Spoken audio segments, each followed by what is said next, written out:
to the 10th episode, the double-digit uh, episode of the Worldwide Wednesday podcast. I am your co-host, Sovereign. And I'm Shiny.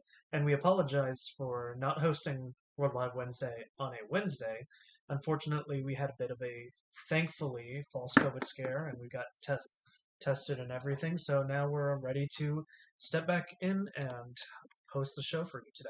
Yep. This should be a little bit more of a calmer show today. Not much happened politically that's still relevant as this week, but a lot of stuff in media that we really do want to talk about. Yes, and I want to hop right into it because we have a video hot off the presses from the Pokemon Company. Our first segment will be on the reveal of Hisuian Voltorb. Which I'll let you take the lead because you clearly have more to say about this one than I do. So, we're getting Hisuian Voltorb. It's another regional variant of a Kanto Pokemon. So, I mean, at this point, I think we should expect by this point, if we're going to do regional variants in different regions, Kanto Pokemon are probably going to get prioritized more. But it's good to see that we're getting Hisuian Voltorb. It is a grass electric type. And if my knowledge is correct, the only Pokemon with that typing is Rotom Cut. So this is really interesting, getting a grass electric type. Presumably, if Electrode is its evolution, which, if you've been following any leaks, it looks very likely that we'll get a Hisuian Electrode that will also be grass electric. If it has the speed stat of a regular Electrode, this will be really interesting. If anything, I think they're going to cut back on the speed maybe a little bit to boost other stats. I feel like, if anything, its defense would have to be higher because it looks wooden. Yeah. Versus, I guess, the flesh that is a regular Voltorb. I don't want to think about that. Yeah, you never really think about the fact that Voltorb has flesh. Moving on, but you're right in saying that it's good to see more Kanto because at this point, what have we seen? We've seen 2 Unova Pokemon, and as far as Kanto, we've gotten Growlithe, we've gotten Kleavor. Yeah, we have Growlithe and Kleavor, and now Hisuian Voltorb. We have Weirdeer representing Johto. We're having Hisuian Zoroark, and we're having Basculegion for Gen 5. Technically 4 Unova Pokemon, not 2. Yeah, for Gen 5. If we're going by the leaks that are coming out, we're getting a Hisuian Basculin, which will stay pure water type.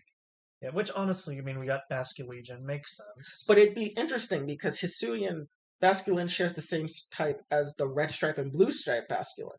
Yeah. So it's literally just a third Basculin with the water type, different ability in different moveset. That's going to be a headache for competitive players. Oh boy. Because you're going to be like, oh, it's a Basculin. Wait a minute. Is this the one that can run Eviolite, or is this the one that's going to run Choice Band Head Smash? But that's really interesting. Another thing that, if the leaks are correct, we are going to get a 4th genie. Oof. The one to round out. So, if you know anything about traditional Chinese mythology, which I'm assuming you don't, there's apparently these 5 great guardians, and apparently the genies in Gen 5 are based off of that. We had Tornadus and Thundurus, and then we had Landorus. And we're apparently getting a 4th one, which is supposed to be Fairy Flying. And in Chinese legend, there's a 5th one. I don't know if we'll ever get that, but we're getting a 4th genie. Better be just as muscular as the other ones. Oh, I imagine it probably will be. Which, if this is true, what do you think of the idea that they're going back and adding new Pokemon to pre-existing legendary groupings? Because we got Regidrago and Regieleki adding now 2 more Regis to the Regi Quartet, now making a Regi, what is it, a sextuplet? Yeah. Yeah, and we have the Galarian legendary birds, also making the legendary birds a sextuplet. Well, what do you think of this idea of adding new legendaries to pre-established groups? Well, the easy answer, of course, is that they're being lazy. I, thankfully, do not subscribe to this opinion. I think that it's a wonderful idea and adds a lot of variety to the universe, especially because we are touching on the past, like legitimate evolution, not evolution as Pokemon has coined it, but like as Yeah, Pokemon evolve through time. yeah, It could be interesting, I would say. yeah. I really like it. I want to know what this means lore-wise, though. If we're getting a new, it's called the forces of nature. So if we're getting a new force of nature, does it have a Therian form? It better. Because the other three have Therian forms, and if this is supposed to join them, it'll have another. We'll be getting two forms: one that's fairy, and one that's fairy flying, the other fairy flying, but with different abilities and typings, Yeah. which will be really interesting. Fairy flying is. Have we had a Pokemon that's fairy flying? Togekiss. Togekiss. I It's an interesting typing. I only remember that because I want to battle against my siblings, and that's the one Pokemon I'm gonna use because no one has an answer to Serene Grace Razorfang. Why don't you just use Scope Lens? Come on, Air Slash. Yeah, Scope Lens. But you gotta get those extra flinch. Come on. Fine. Fine. You gotta make sure that you tick them off as much as possible with that 60% flinch rate. Fine. But I really like this idea that they're having by adding new legendaries. Because the other rumors that I've heard is that we're getting another Ultra Beast. Which, I mean, if we're dealing with Arceus, then we're potentially dealing with some form of portals. Because, let's be honest here, Dialga, Palkia, and Giratina are definitely going to be in this game. Yeah. Yeah, they're definitely going to be in this game. Which means we may get another Ultra Beast, according to this, and Hisuian Johto, the Hisuian legendary dogs. That is a lot. I think I said before that I was a little hesitant to that one, and I think I'm gonna keep my That one, I don't think is going to happen. that one I'm gonna stay reserved on because I think like back in like our second episode I said I wasn't too fond of that idea. Yeah, I'm gonna stay I'm gonna stay firm on my position on yeah, that. I don't think it's going to happen. That's one of those out there ones. The main thing that people have been talking about is that we're going to get I believe it is a Steel Dragon Hisuian Goodra. I wonder how they would handle that considering like The only other Pokemon with that typing is Duraludon and Dialga. yeah. I'm more thinking design wise. Yeah, I am thinking. Actually, Because for most like region variants, they still stay true to like what their origin or their namesake is. yeah. So, well, it could be liquid metal. Like liquid metal a la Melmetal. Or molten metal. Yeah. Actually, so I have the list of what things are supposed to be. So we're gonna get a grass fighting type Decidueye. Thoughts? Again, I said this before as well. I'm really hesitant to getting more forms Starters? for starters. Yeah, I think at this point, every source that I've been looking at has said that the starters are gonna do it. especially considering like you don't really see much of Ash Greninja anymore. Like Yeah. it's not like super hyped up anymore. Yeah. And It'll probably return in Gen 9. yeah, but we don't even see it like allowed in competitive anymore. That was because it's an event mon. Yeah. And they just don't allow event mons because of the fact that not everyone can obtain it. Mm. Yeah. Yeah, if you consider it a mythical, sure. No, they specify that it's Or not. considered an event mon. Yeah. Because basically the rules with VGC is why mythicals are never allowed is because they're always tied to events, and since events are time based and competitive is technically not, they will never allow you to use any mythicals because technically not everyone can get it. Which still doesn't explain why Deoxys isn't available back in VGC 2016. Because Deoxys is available to anyone with Auras. Yeah. Anyway.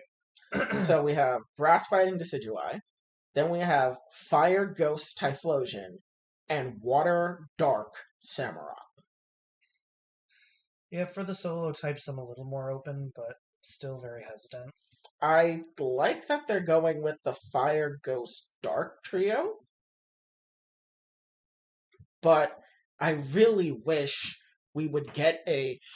I really wish we would get some form of a starter trio where they'd have the typical fire, water, grass trio, but their subtypings would make them stronger against their weaker types as well. So, say we have a grass rock type, we should have a fire flying type and a water fighting type. Like, what would you think about that? Like, I wish they'd do something like that, where like all three can are hurt by each other, but also resist each other in different ways. Because a water, like a water fighting type, is going to get absolutely demolished by the flying type, but resist the fire. The only difference is that the grass rock type will take neutral damage from water. Yeah. I mean, I'm open to the idea.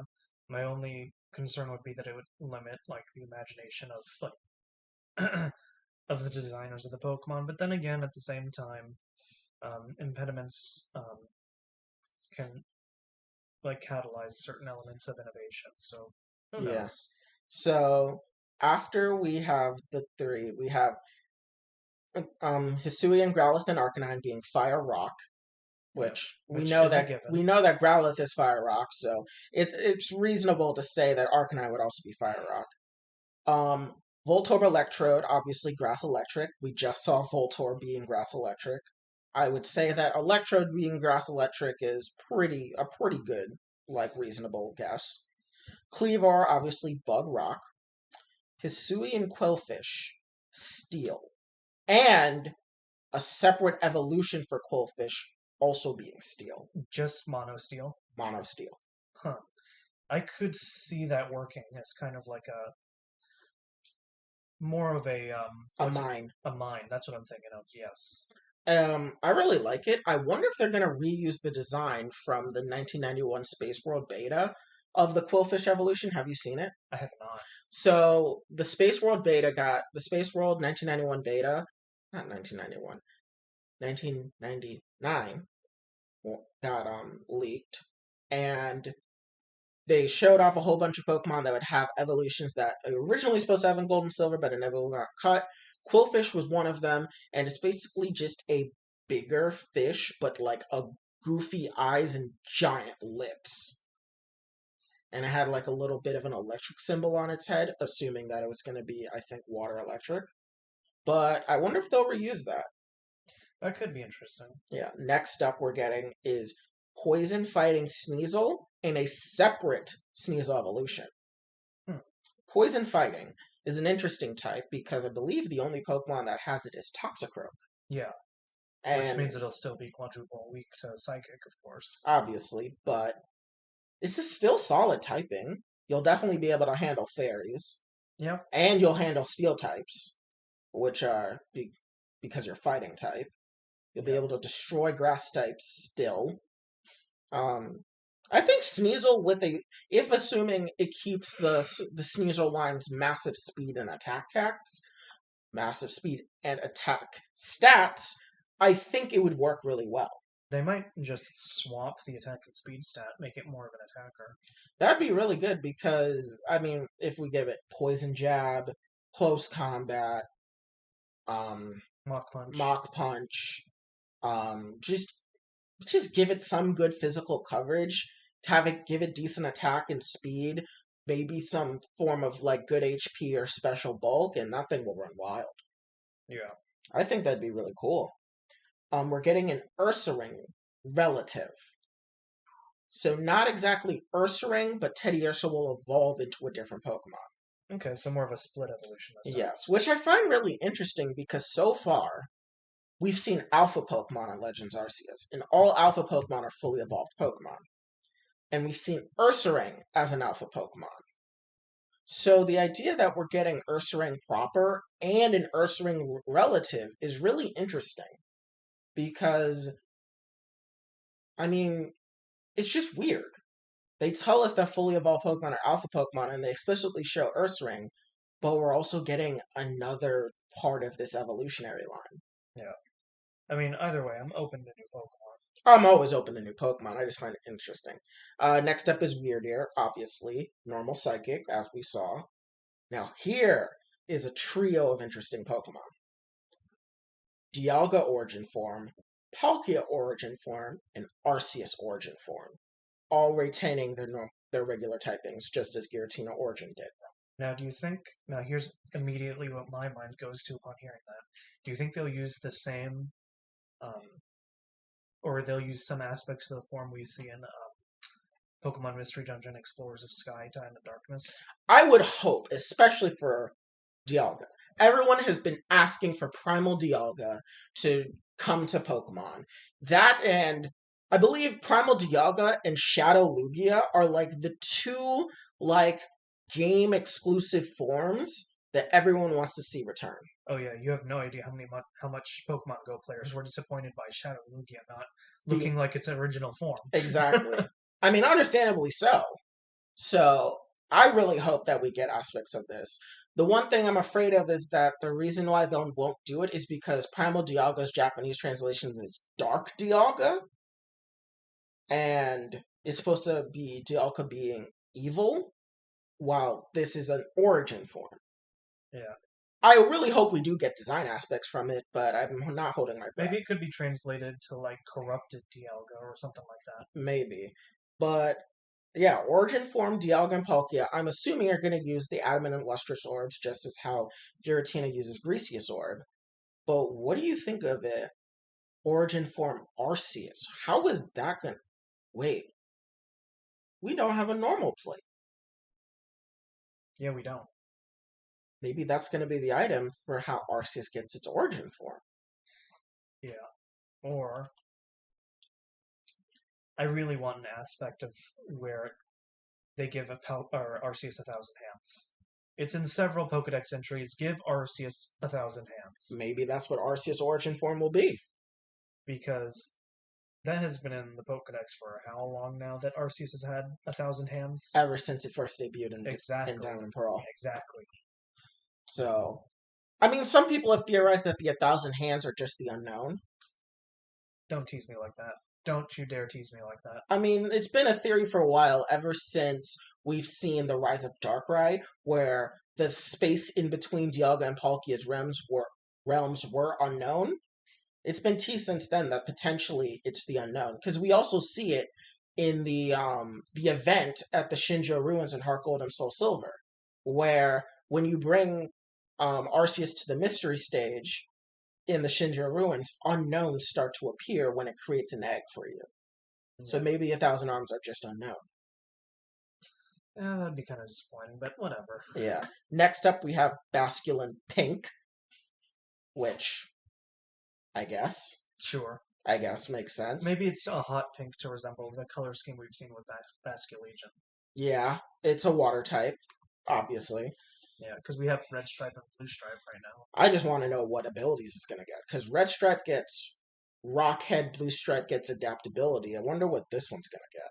Hopefully it's not a bad ability, because Rockhead and adaptability are two great abilities. I just hope for not another Intimidator. Oh, God. And then we obviously get Basculegion. Yeah. That's who I'm really worried about, it getting Intimidate. Yeah. Obviously, next we have Zorua and Zoroark as normal ghost types. Which is probably the biggest reveal that we've seen so far. Yes. We're getting Braviary, Psychic Flying, we've already seen. Now, here's the interesting one. This is a first-time type combination. Hisuian Lilligant. Grass Fire. Yeah, We've never had a Grass Fire type before. Yeah, no, that's a first one. What do you think? I think of all Pokemon to be Grass Fire, I think Lilligant is a good option to make it on. Yeah. It is a Chlorophyllmon, and it's definitely one that gives off, like, I don't know, the vibe that it could be a part fire type if you changed it up. That's an easy one to give Fire and Dance to. Oh, God. I didn't even realize that. You do realize that because it's a dance, it has Pedal Dance. Give it the ability Dance, Quiver Dance, Pedal Dance, Dragon Dance, Fiery Dance. What is it? The Tweeter Dance? Or the one that confuses you? Yeah. Teeter Dance? Oh, God. Oh God. which I'm pretty sure it already has Teeter Dance. I'm pretty sure it already has Teeter Dance, Pedal Dance, and Quiver Dance. Yeah. Just give it Dragon Dance and Fiery Dance. I don't think it's going to get Dragon Dance, but Fiery Dance is a definite. Listen, if Dunsparce can get Dragon Dance, Lilligant can get Dragon Dance. What other moves have dance in it? I think that's pretty much it. That would be actually pretty wild. Yeah. What would this thing's stats be? Well, maybe It'd be a variation of regular Lilligant stats, obviously, but what would it prioritize as a Grass Fire type? maybe it'd give it a little more speed to take from its attack Yeah, because the original was pretty slow. yeah. What if it still gets Chlorophyll? We would finally have a sun-based Pokemon that has Chlorophyll that also benefits from the sun on stat. See, whenever I run Lilligant, I always run own tempo. Is it own tempo that prevents confusion? Yes. Yeah, because Pedal Dance spam was pretty good in the tiers that it resides in. Yeah, but imagine Chlorophyll Grass Fire. That thing is firing off overheats in the sun, boosted by Stab, and you can't outspeed it. Yeah. That'd actually be pretty good. It would actually give Sun like a real abuser. That'd be pretty crazy. Or even if it's given Flame Charge. Oh God, I didn't even think about that. If it's a physical attacker, Flame Charge would be right at home. Yeah. Other Pokemon we have is the turtle. Is so the fourth force of nature is going to be like a turtle. It's going to have a turtle aesthetic, but it will be fairy flying. Just make it a muscular turtle, please. Just make it look similar, or maybe that's the Therian form. Yeah, maybe the Therian form is the turtle. That could work. Yeah. Gumi, Sliggoo, and Goodra are Dragon Steel. And last but not least, Ice Rock Avalugg. This is a disappointment. Yeah, especially considering like that's a triple fighting type weakness and Double. Or no, Ice quadruple. Rock. Yeah, quadruple. Yeah, sorry, quadruple. It. Which, considering the original Avalugg's defense stat is enormous, this is kind of a detriment to him. It's really disappointing because Ice Rock is a terrible typing. You're quadruple weak to fighting. You're quadruple weak to steel. You get destroyed by water. You don't like grass type moves. Rock as well. You get destroyed by rock as well. Ground. Ground types destroy you if they're faster than you, and if you're Avalugg, you're slow as sin, so yes, you will get destroyed. You mean the only thing you threaten are slow dragons and slow grasses and slow grounds. But Avalugg is so slow that list is so small. Yeah. I am really, if this is true and it's rock ice instead of ice steel, I'm going to be very disappointed. Yeah. Because the running theory about Avalugg, its Hisuian form, is that it's going to be based off of an aircraft carrier. And if it's an aircraft carrier, why on earth is it rock? I mean, Aurorus. It's Aurorus' saving grace. Which, that is very weird, considering that the time, or the time that the Hisuian region is set in. I find that kind of a strange inspiration. It is very strange, but Rotom exists in this time period. Fair enough. I mean, technology isn't foreign, but at the same time, it's like it's not super advanced to what we see in current day Pokemon. Yeah.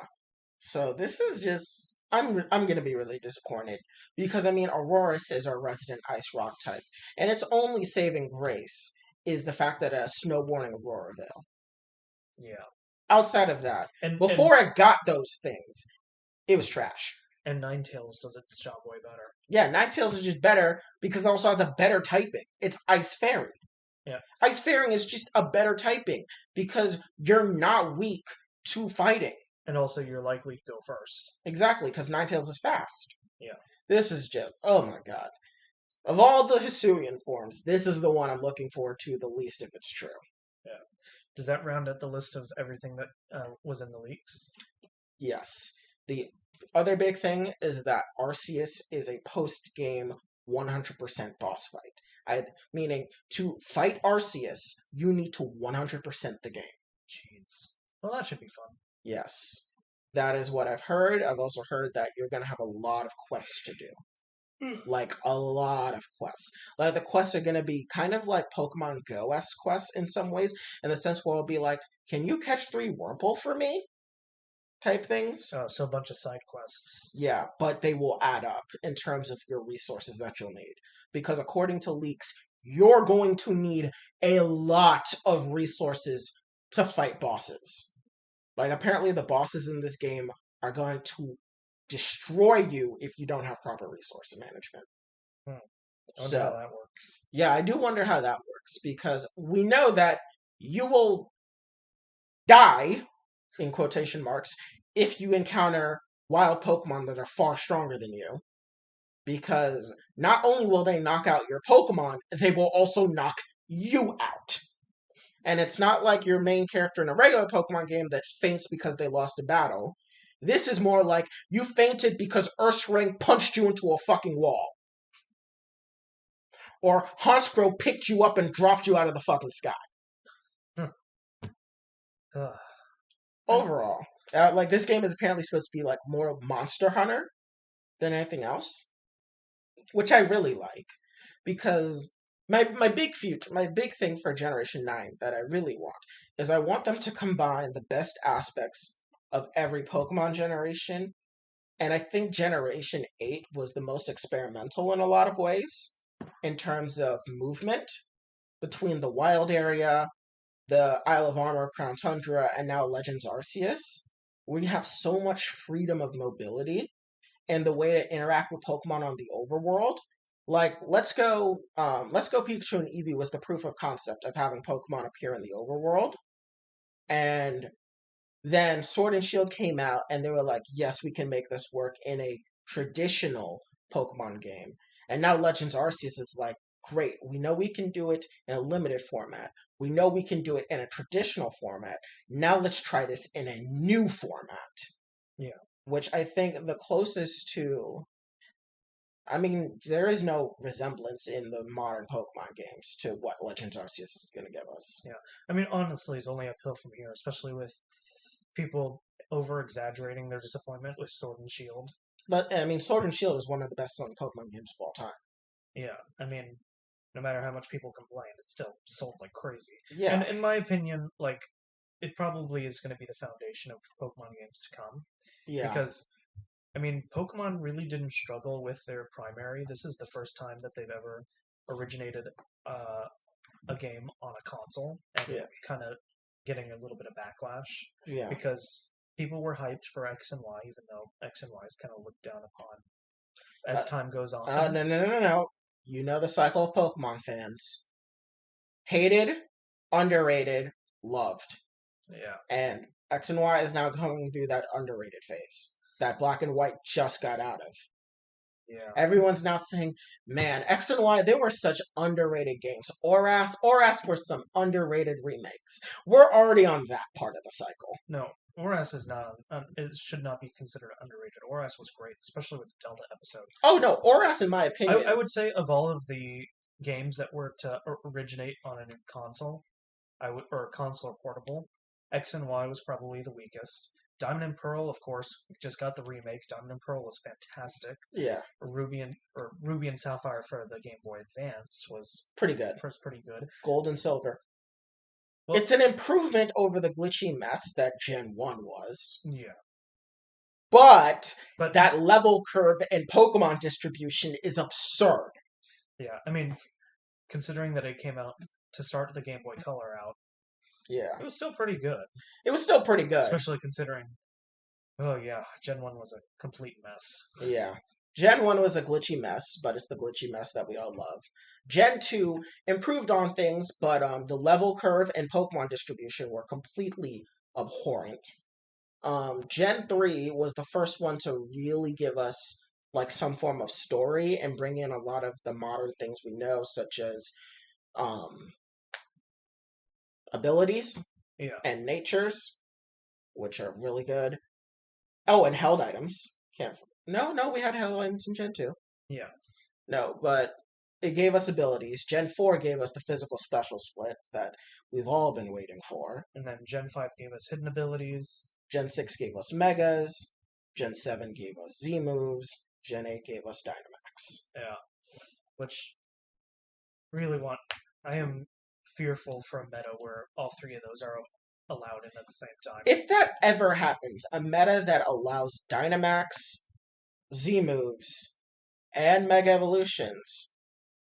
Oh wait, that meta did exist. It was called National Dex pre-Dynamax ban. And yes, it was terrifying. But no, you can't. They did make it so you couldn't Dynamax and Z move on the same Pokemon, or Dynamax and Mega on the same Pokemon. And I would hope the Pokemon Company would think the same way. Yeah. Yeah. At this point, I think we're rambling on, but final thoughts about Hisuian Voltorb. Super hyped, but kind of a last minute surprise before we started the podcast because the video came out literally 30 minutes before we started. Oh, definitely. It was not originally in our script to talk about it, but clearly we talked about it for more than 20 minutes, so we yeah, had stuff to say exactly about a single Pokemon being released, literally a little wooden ball. Let us ramble for 20 minutes. Yeah, I do want to say I do like the fact that it is a wooden ball because it matches the style of Pokeballs that are in the Hisui region, being Pokeballs that are made out of wood. Yeah. Which I don't even want to begin the lore implications of what the hell Kurt did to revolutionize Pokeballs, because Kurt, they're made of metal with Kurt and apricorns, but apricorns exist. Pokemon lore is confusing. We're going to move on. Yeah. So let's go ahead and just move right along to our next segment. So for now, let's go ahead and dig into Hawkeye episode 4. Yes. So this episode, I really liked. It was better than episode 3, which was already an episode I liked, and definitely setting us up for the grand finale. I'm a little bit on the opposite. I feel like it should be moving faster, considering that we're 6 episodes in and we're only this episode getting a big reveal now, and I'm still not really much aware of the plot happening. Okay, well, for me, I kind of figured out what the plot is setting up. I think what it is the watch is Laura's. Let's be honest. I think the watch is Laura's. Yeah. I mean, at most, because they don't really have a... Sorry. Okay, there we go. At much, it's pretty much just the plot is different each and every episode to the point where it doesn't really line up properly. Like, we get the watch this episode, we get the escape the episode before, and it's just, I don't know how to feel. I feel like I'm kind of in a different boat, saying that I still think episode 3 was better, but I do still like a lot of aspects that we saw in episode 4, especially because episode 3 was a little more experimental with the cinematography. Yeah. And we got a lot of good bonding time in that episode. Not saying we didn't get any in this episode, but just everything in episode 3 I liked a lot more, and I'm very concerned about the speed of the plot right now. I feel differently. I think the plot is actually moving along very smoothly because we're getting a lot more revelations. For one, we have the fact that the watch is Laura's. Laura most likely was a SHIELD agent, and the watch has her information and Clint's information, which is why Maya has the name of Clint's family, which no one should have access to because they're off government records. Yeah, and also, the big thing is, like, I'm also concerned because these cliffhangers are not paying off. I'm just gonna say it up front. So they just aren't. You don't think the cliffhanger with Jack and Eleanor didn't pay off? It did not pay off for me. I'm sorry. I expected a lot more character interactions between Clint and Jack, especially with their history in the comics, and to get almost nothing. I was more like with Clint and Jack. At first I was like, oh, they're not really interacting. But then Eleanor and Clint interacted, and I found that to be much more poignant. Their interactions were a lot better, yes. I felt like that the real setup was they were faking you out into thinking Jack because they keep trying to run with the Jack is the villain red herring. But the moment Eleanor showed in the See, scene, that is the part of the episode that I like. Is that like we said when we first watched episode 1 and 2, she is extremely suspicious, and and her and her like her specific wording is like it conveys more of a like sinister. more sinister. Like she doesn't say like, "Oh, I don't want my daughter getting hurt."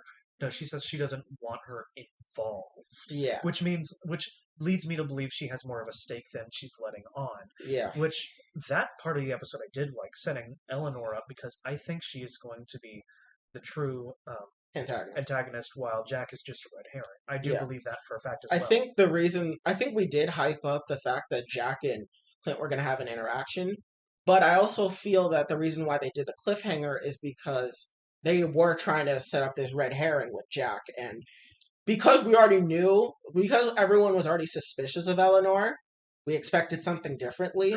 But if we're thinking about it in the narrative structure that Marvel wanted, it makes more sense that a cliffhanger with Jack would be the thing because of the fact that it's been trying to make it seem like Jack was the one that killed Armand because he threatened Eleanor. We saw Jack steal the Ronin sword at the auction, which was already shady because the auction was a black market auction that was showing off stuff from the Avengers compound. And then we see him hiding in the penthouse. He didn't make any noise when he first heard someone come into the penthouse, and he already has the Ronin sword drawn. Like, I feel narratively that was all supposed to be a build up to the big reveal that Jack is evil. Oh my god.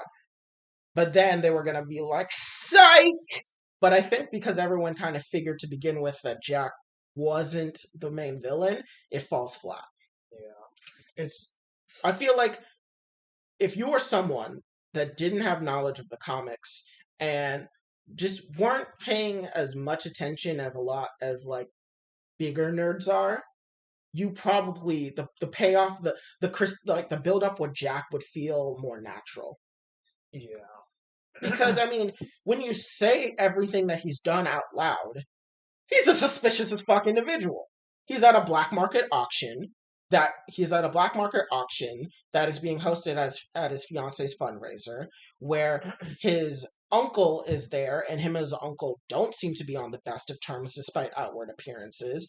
His uncle friends his fiance. His uncle ends up dead by stabbing, which is very suspicious after the fact that You know, said nephew stole a sword from a black market auction selling superhero items. and also he has an obsession with sword fighting and just collecting a whole bunch of swords. I don't think that part is suspicious, but the suspicious part is the fact that he took the Ronin sword. Yeah, I mean, more possessing the swords at all. Like, who in New York has that many swords and doesn't use them? I mean, if you really want to go with that, Colleen Wing. Fair enough. Colleen Wing literally lives in New York City, and she has a fuck ton of swords. Also, Melvin Potter exists, and he has a bunch of armor in his place. This is Marvel New York. You have to remember. Well, that's Hell's Kitchen. That's probably well off from the rich district of New York. You do realize that the area that this is taking place in is close to Hell's Kitchen because Kingpin is involved. Fair. Yeah. When I'm saying things are suspicious, I'm thinking of things being suspicious within the world that they live in. Owning swords isn't suspicious in the Marvel world. Not owning swords, but owning swords in connection to the crime that was committed, stabbing his uncle. Yeah. I would say that him taking the Ronin sword is the suspicious thing. Yeah. That is the suspicious thing, is that he took the Ronin sword and he was at a black market auction. All of these things within the and the fact that he's the CEO of Sloan Limited, which is a shell company that we know funds the tracksuits because Kazi works there. Yeah. And so that is all supposed to set up the fact that Jack's suspicious. Yeah, which of course neither of us believe. Yeah, neither of us believe. But I imagine if you're just a regular average Joe and you're thinking about things from an in-universe perspective, Jack is all types of suspect. Yeah, And he also had the Armand candy. that's easy to write off, especially if it's like something he has easy access to as like a family like. It's easy to write off in a general sense, but when you establish a pattern of behavior, it makes him Yeah, I mean, suspicious. of course, we're both talking about the fact that we know he's not suspicious, but of Yeah, course, in universe, yeah, that triggers Kate's suspicions quite a bit. yeah. I think it's a bit of fourth wall myopia, which is because of things we know out of universe, we know the narrative is because of things we know out of universe, we get disappointed about decisions made by characters in universe. But that is not information that the characters have. So, like, from a narrative perspective, where you're writing from the perspective of these characters, a cliffhanger with Jack makes sense given all the information the characters know. But from us on the outside, we already have so much other information that we know Jack isn't someone that is worthy of a cliffhanger. Yeah, You know what I'm saying? yeah. I just expected more character interactions, not even him being the antagonist. I mean, getting character interactions to the amount that Eleanor got with Clint.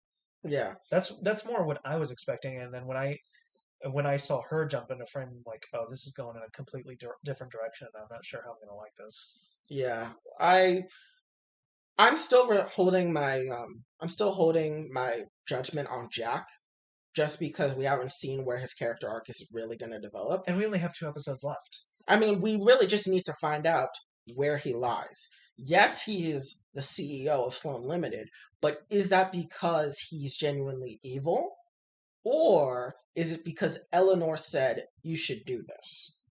Yeah. I'm holding my judgment on Jack's character arc until the end, just because we don't know where he lies yet. And I feel that once we learn where his character lies, we can then make a holistic judgment. Yeah. I don't know. I'm just I'm just very like iffy on it because I expected the plot to move a little faster considering we only have 6 episodes and then I feel the plot did move pretty fast. yeah, I just feel like it's not touching everything that's relevant in the plot. In what ways, though? We Like, have the fact that Kazi got blackmailed and they're trying to get Maya off the trail of Clint. We have the fact that, what is it? Kate picked up all the trick arrows, so they have all their arsenal. And Hawkeye's getting a new costume. And then we break into Maya's house. We get the watch. We pretty much know what the watch was for and why it's important and why the tracksuits would want it. And we are got Yelena to show up. yeah, I feel the plot has moved pretty quickly, all things considered. yeah. I'm just, I don't know. Something just doesn't seem right to me. I can't really put it into words. Like this episode was mainly a fetch quest, and I don't know. It's What was it really a fetch quest? Because that was only in the grand scheme of the episode. I mean, and Only that was one. only relevant in this episode. I mean, Really? the fetch quest. Yeah. I mean, it's relevant because of the fact that it's a real logistical thing that we have to consider. I mean, Because it is. I mean, it's just we're jumping around all the time in this show. Like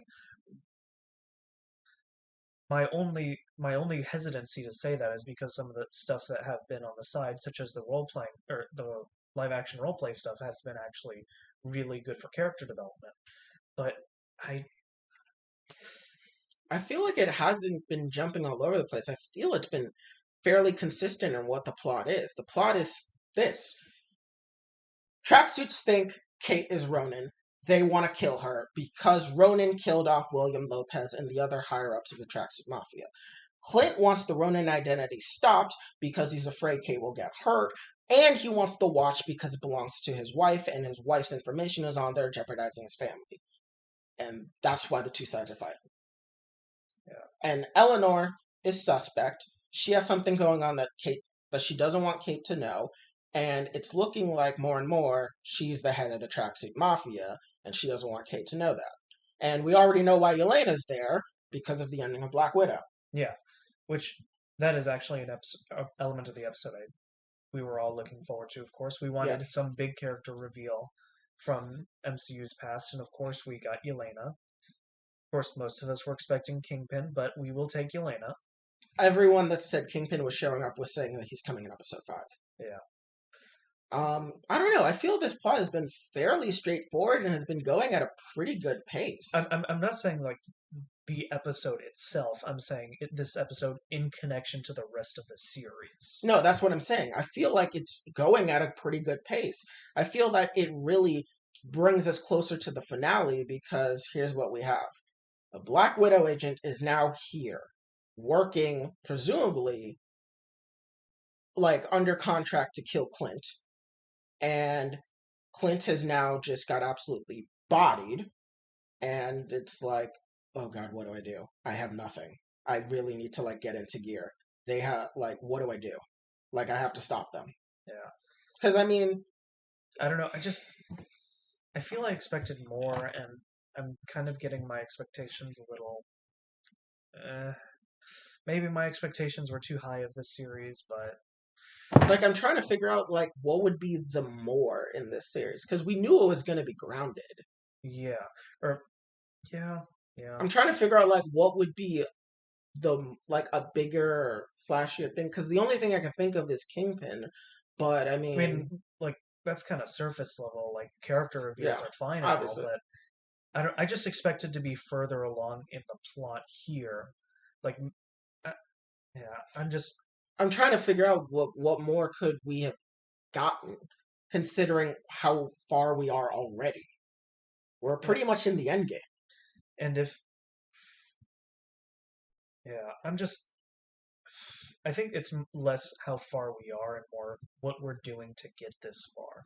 Like the fact that we're at the end of episode 4, and like right at the peak of the rising action, like just about, and we have fetched a watch at this point. But the watch has been the main catalyst for the plot. Like, the watch is literally the reason why the plot happens. The watch is the most important thing. Which, I mean, like here's the thing: story... it wasn't relevant in episode 3, though. It really wasn't, because episode 3 was the fact that they had to escape. Yeah, I just feel like it's moving in different directions all the time, and I'm like, I mean, they didn't know the tracksuits had the watch, though. I mean, they did, but they didn't know that it would be there. And I feel it's a reasonable assumption that it wouldn't be there. Yeah. Because it wasn't.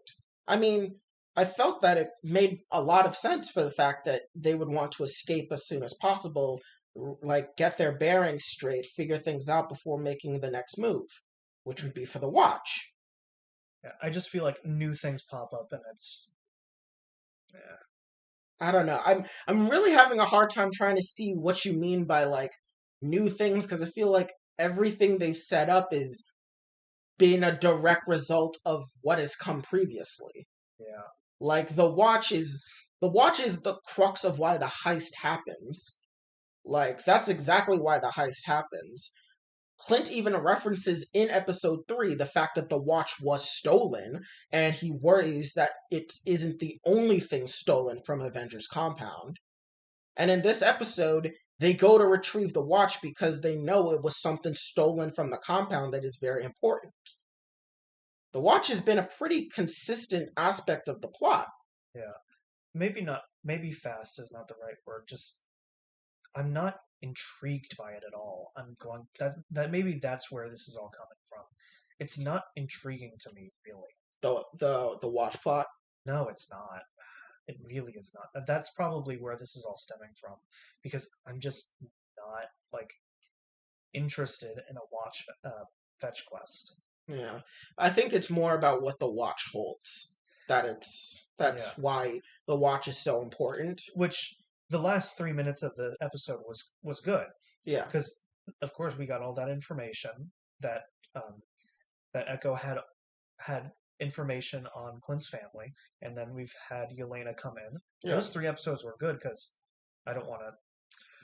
because did get the most movement of the plot in those 3 minutes. We got the fact that I mean, Clint, we knew the watch was belonging to Laura earlier in the episode. yeah, like, Before those last 3 minutes, we figure out that the but the watch was tension hers. rose up so much because now Clint's family is in danger. Yeah, Now a Black Widow is involved. Like the fact that Yelena came in, that made it much better. Not just as a surface level character reveal, but the yeah, fact that her alone raises the stakes that much. The rest of the plot is not interesting to me. I guess. I guess for me, I'm kind of just like, know that the watch is important because it's not the watch itself, it's what's in the watch. Like, Yeah, no one gives a fuck about the watch. Everyone cares about what's in the watch, and that's why everyone is going for it. yeah, but we had no indication up until those last 3 minutes, and I yeah, mean, yeah, it could be Stark Tech, of course, I feel like, or Stark or Shield Tech. I feel like, That's because that's the norm, but I don't know. We aren't shown enough about this particular watch. I mean, the fact of the matter is that it was something stolen from the Avengers compound and is on the black market. I think should be a hook enough in terms of narratively speaking, because as an audience, we know that anything that is owned by the Avengers is high level stuff that should never be used by the public. So the fact that it's out there is already worry enough. So I feel like the fact that a watch stolen from the Avengers compound being put on the black market, especially because it was shown after the Ronin gear was put on, I feel like it was a clue that it's not because it's a watch. Yeah, but of course, it just they aren't as like it's not conveyed that this is like a super like important item. Like just Clint just refers to it as a Rolex. I mean, to be fair, he could be doing that just to keep Kate I feel not like involved. But I'm pretty sure they do that just because they don't want to reveal what's inside of it. yeah, but Because why? it's Because why in I feel like universe? Why would Clint say anything but Rolex? it's more like I feel like he's not concerned enough for it. I mean, obviously it's the main part of the plot, but there's not much agency in his character to not to get it, but there's I he should mean, be a little more concerned about it. he is. They staged an entire break-in just to get it. I I mean, mean, the first yeah, part. I mean, yeah, like I said, that's the whole part of the plot. But I feel like his character should have a little more agency than that. but Like I'm trying. smaller things, like he's not as worried as I would expect from him. I mean, I Like get. I like mean, he's. it's more smaller character stuff that I'm expecting, and just I'm not intrigued because I don't really He. I'm given no reason to why these characters are concerned about the watch aside from just the surface level stuff and not like But he does what show. He does show concern about the fact that the not watch. I feel like not enough though. I mean, given everything that's happened in the plot, the only times he has downtime is the only time he has downtime is when he's like resting from injury. And in that time he has to train Kate so she can help him get the watch. Yeah, The only time he has time to talk about it is in the taxi cab and when he's talking with Laura. yeah, just Because the plot moves so fast. Like he's always doing something. it just moves so slow to me because I'm just not interested. I'm just I don't know. I'm my enjoyment of the show is starting to dwindle. I don't know. For me, it's starting to increase because now we're getting answers. We're going to figure out exactly what this watch is what is inside of it in terms of is it just information on Clint's family or is it more? Like I said, the last 3 episodes were probably or last 3 minutes of that episode were probably the best because we got the most information, even though like 2 of those minutes were a fight. Yeah. But Because once again we knew that the watch had information on it prior to the last 3 minutes. yeah, and I just Because they say it. They say the fact that the watch had information on it. yeah, I'm just because especially with the last 3 episodes of other shows that we've gotten like WandaVision and Loki, like they've been more they've been more tense than we feel now, and I don't know. I'm just maybe this show's not for me. Maybe. Because I'm like trying to figure out exactly It's where it, it's it's losing you, but I'm kind of like, I'm trying to figure out where it's losing you, but I'm I like, th- that's what they're doing though. I'm just this isn't interesting to me, and also I feel like it's suffering from the fact that it's only 6 episodes. Honestly, if this show was 8 episodes, I would accept the speed that the plot's going at. But I actually disagree. As the plot moves forward, I feel that if it drag, I feel the fact that if it was longer, it would drag more. I feel like the Jack plot, for example, would get dragged out a lot more. We wouldn't get to know Maya as quickly as we did, because I feel Maya's episode was a perfect intro to her character, and I feel that if this was eight that's episodes, they would drag it across episodes instead of yeah. making it Then concise. again, I am speaking from the fact that we don't know what these next 2 episodes are going to entail. Yeah, So I'm just, I it's this show is really starting to lose okay. For me, it's really starting to get me because we're finally gonna like understand exactly like me. Yeah, who's running the tracksuit mafia. Is it Eleanor? Is there someone above Eleanor? Is Jack being played for a fool? Why did they kill Armand?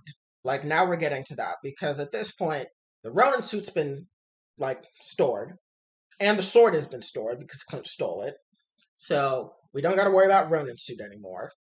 The watch has now just been successfully gotten, but now he has to make sure the tracksuits don't use the information because it's clear they have some part of it. yeah, So now it's leading up to the fact that I got to do this.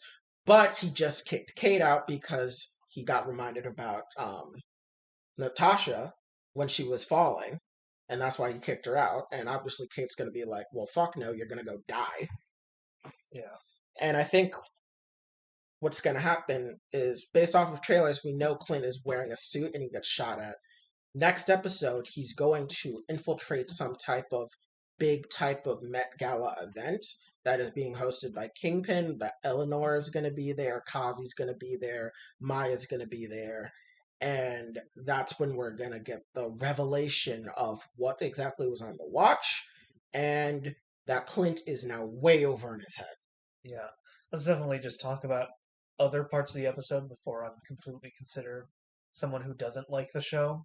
Because Um, like episodes 2 and 3 were pretty good, or episode 3 was pretty good, episode and was episode 2 was growing on me for sure. I But I liked episode 1 more than I liked episode 2 personally. really, Yeah, just because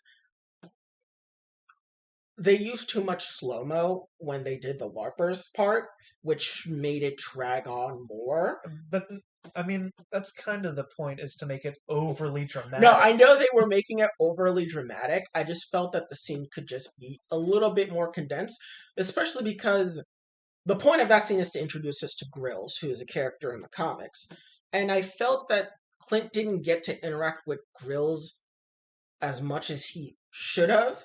I felt that he spent way too much time just fighting the LARPers than getting to actually fight Grills. Like I feel like his fight with Grills should have been the thing that has the slow mo. Like that should have been the big. It's so overly dramatic because you know Clint could kill this man with like a pinky. Yeah, Like I feel like that should have been it. And I also just felt it was a little bit disconnected because we didn't get to see Kate do like too much during that episode, yeah, and she's one of our two leads. yeah. I just like seeing more character growth for Clint. Yeah. I think he is growing with this episode because we actually did get to see just how much the Natasha thing traumatized him. Was the moment he saw that Kate was like dangling down, he instantly flashes to Natasha. And if you listen closely, the Vormir theme plays when he's looking down at Kate, Yeah, which is really showing that nope, he's having full non flashbacks right now, yeah, which I think was a pretty good character like moment for him. yeah. Definitely, Yeah. definitely. Also, I feel this retroactively confirms all of Tony Stark's suspicions about Clint's life. When he showed up in Age of Ultron, he's like, "This is an agent. That's an agent." He's like, "This can't be regular," which I feel we all kind of figured. it wasn't regular, just because of the fact that, you know, why? Like, what makes her special to get all this treatment? Like, yes, Clint, obviously, but this is supposedly what we were shown to be a normal person that presumably would have had, like, family and friends, and she lives in this off the grid nowhere. It now makes more sense why this ordinary person is able to comfortably live like this, because she's not ordinary. She's actually a SHIELD agent, or a former SHIELD agent. Um, I think Kingpin will show up next episode. I don't think. One thing that I hope people understand is we're not going to see Kingpin fight. He is not fighting in this series. Yeah. He's not going to fight, especially because we have so much to handle in this entire series. We got to handle the tracksuits as a whole. We got to handle Echo. We got to handle Yelena. To add Kingpin in there, like Kingpin's purpose, in my opinion, in this show is to show us who's at the top, but the real final boss is Eleanor, and she's going to lose by losing favor with Kingpin. And how she's going to lose favor with Kingpin is that her associates are going to disassociate with her. We're going to probably find out on some level that Eleanor, or Kingpin, but I'm thinking it's going to be Eleanor, leaked information about the tracksuits, and that gave Clint the opportunity to pounce on the information and kill the tracksuits, which ended up with William's death. And I feel if that's revealed, that's going to make Kazi and Echo turn on her, because that was Echo's dad, and that was Kazi's uncle. And so they're going to bounce. Yelena will learn the truth that Natasha sacrificed herself, and she's going to develop a friendship with Kate. Kate will finally be able to get all of her lingering resentment out on Eleanor, and finally, like, be able to tell her, like, you ruined everything. We're probably going to find out that Eleanor killed the dad as well during the Shatari invasion. Like, I think that's what's going to happen. And us seeing Kingpin is more going to be like, you did all of this for what? Yeah. Like, Eleanor, you tried to gain all this power, but you never were the one at the top. There was always someone bigger than you, and at the end of the day, all you did to get there was did not appease him. I also feel like Jack is going to fight Clint initially because he's going to be protecting Eleanor, but once he learns the truth, he's probably going to back off. Yeah, it's just I have so much trouble following this now because, again, I'm just not intrigued. Yeah. I hate to say it. I really hate to say it, but it's the show is starting to lose me.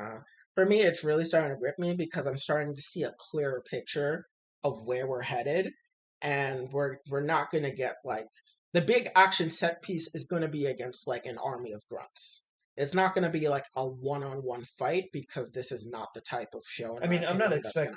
I mean, we shouldn't expect. Oh yeah, we shouldn't expect like grand finale, episode 6, Kate versus Kingpin. We shouldn't expect that. Oh yeah. If anyone expects that, I don't know what you're thinking. He's not fighting in this show. If he fights in this show, that will be a welcome surprise. If anything, we're gonna get something. If we get anything at all, we're gonna see something like we saw in his Was it his debut episode where he beat up a grunt behind in an alleyway? That wasn't his debut episode. I thought so, yeah. It wasn't his debut, but it was his first episode that he ever did anything like violent. Which is when he killed the Russian guy for embarrassing in front of Vanessa. Yeah, I think if we get anything, we're gonna get something akin to that. Yeah, actually, I don't think we will. Reason being is that I'm saying if we get anything at all, if we get anything, any type of violence, any type of action or violence coming from Vincent D'Onofrio as Kingpin, that is the furthest we're gonna get. Yeah, we'll probably if anything at all. Yeah, if anything, when we see him, I think what we're going to see is we're going to see him as someone that knows how to pick and choose his battles after getting absolutely destroyed by Matt in his apartment building at the end of season 3. Yeah.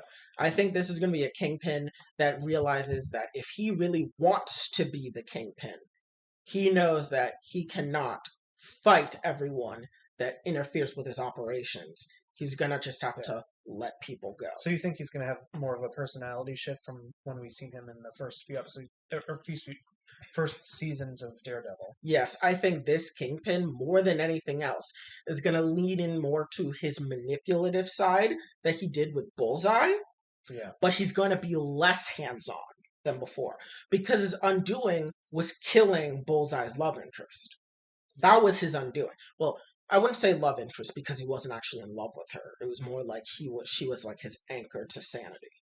Yeah, I Because mean, he said he didn't love her. it was more like he was creepily following her around. Yeah, he straight up said like he's not attracted to her. Like he doesn't want her in that way. It was more like she was some type of anchor for him, and Kingpin took that. And I think Kingpin is going to take those lessons and know that he doesn't want to pick a fight with Hawkeye. Yeah. Because that gives him too much heat, and that may lead to other Avengers cracking down on him. So I think this Kingpin is going to be more like, you know what? Bye, Eleanor. He'll be like, I have never seen this woman in my entire life. I did not have any relations with that woman, and Eleanor is just going to fall. I think this Kingpin, we're just going to see him, and we're just going to see him. He's going to have, I think they're going to take aspects of the aborted plot for season 4, which was going to have Owl. Remember his assistant, the Owl, in season 1 that Karen killed? Yeah. So in season 4, apparently his son was supposed to come up and become one of Kingpin's top lieutenants in season 4.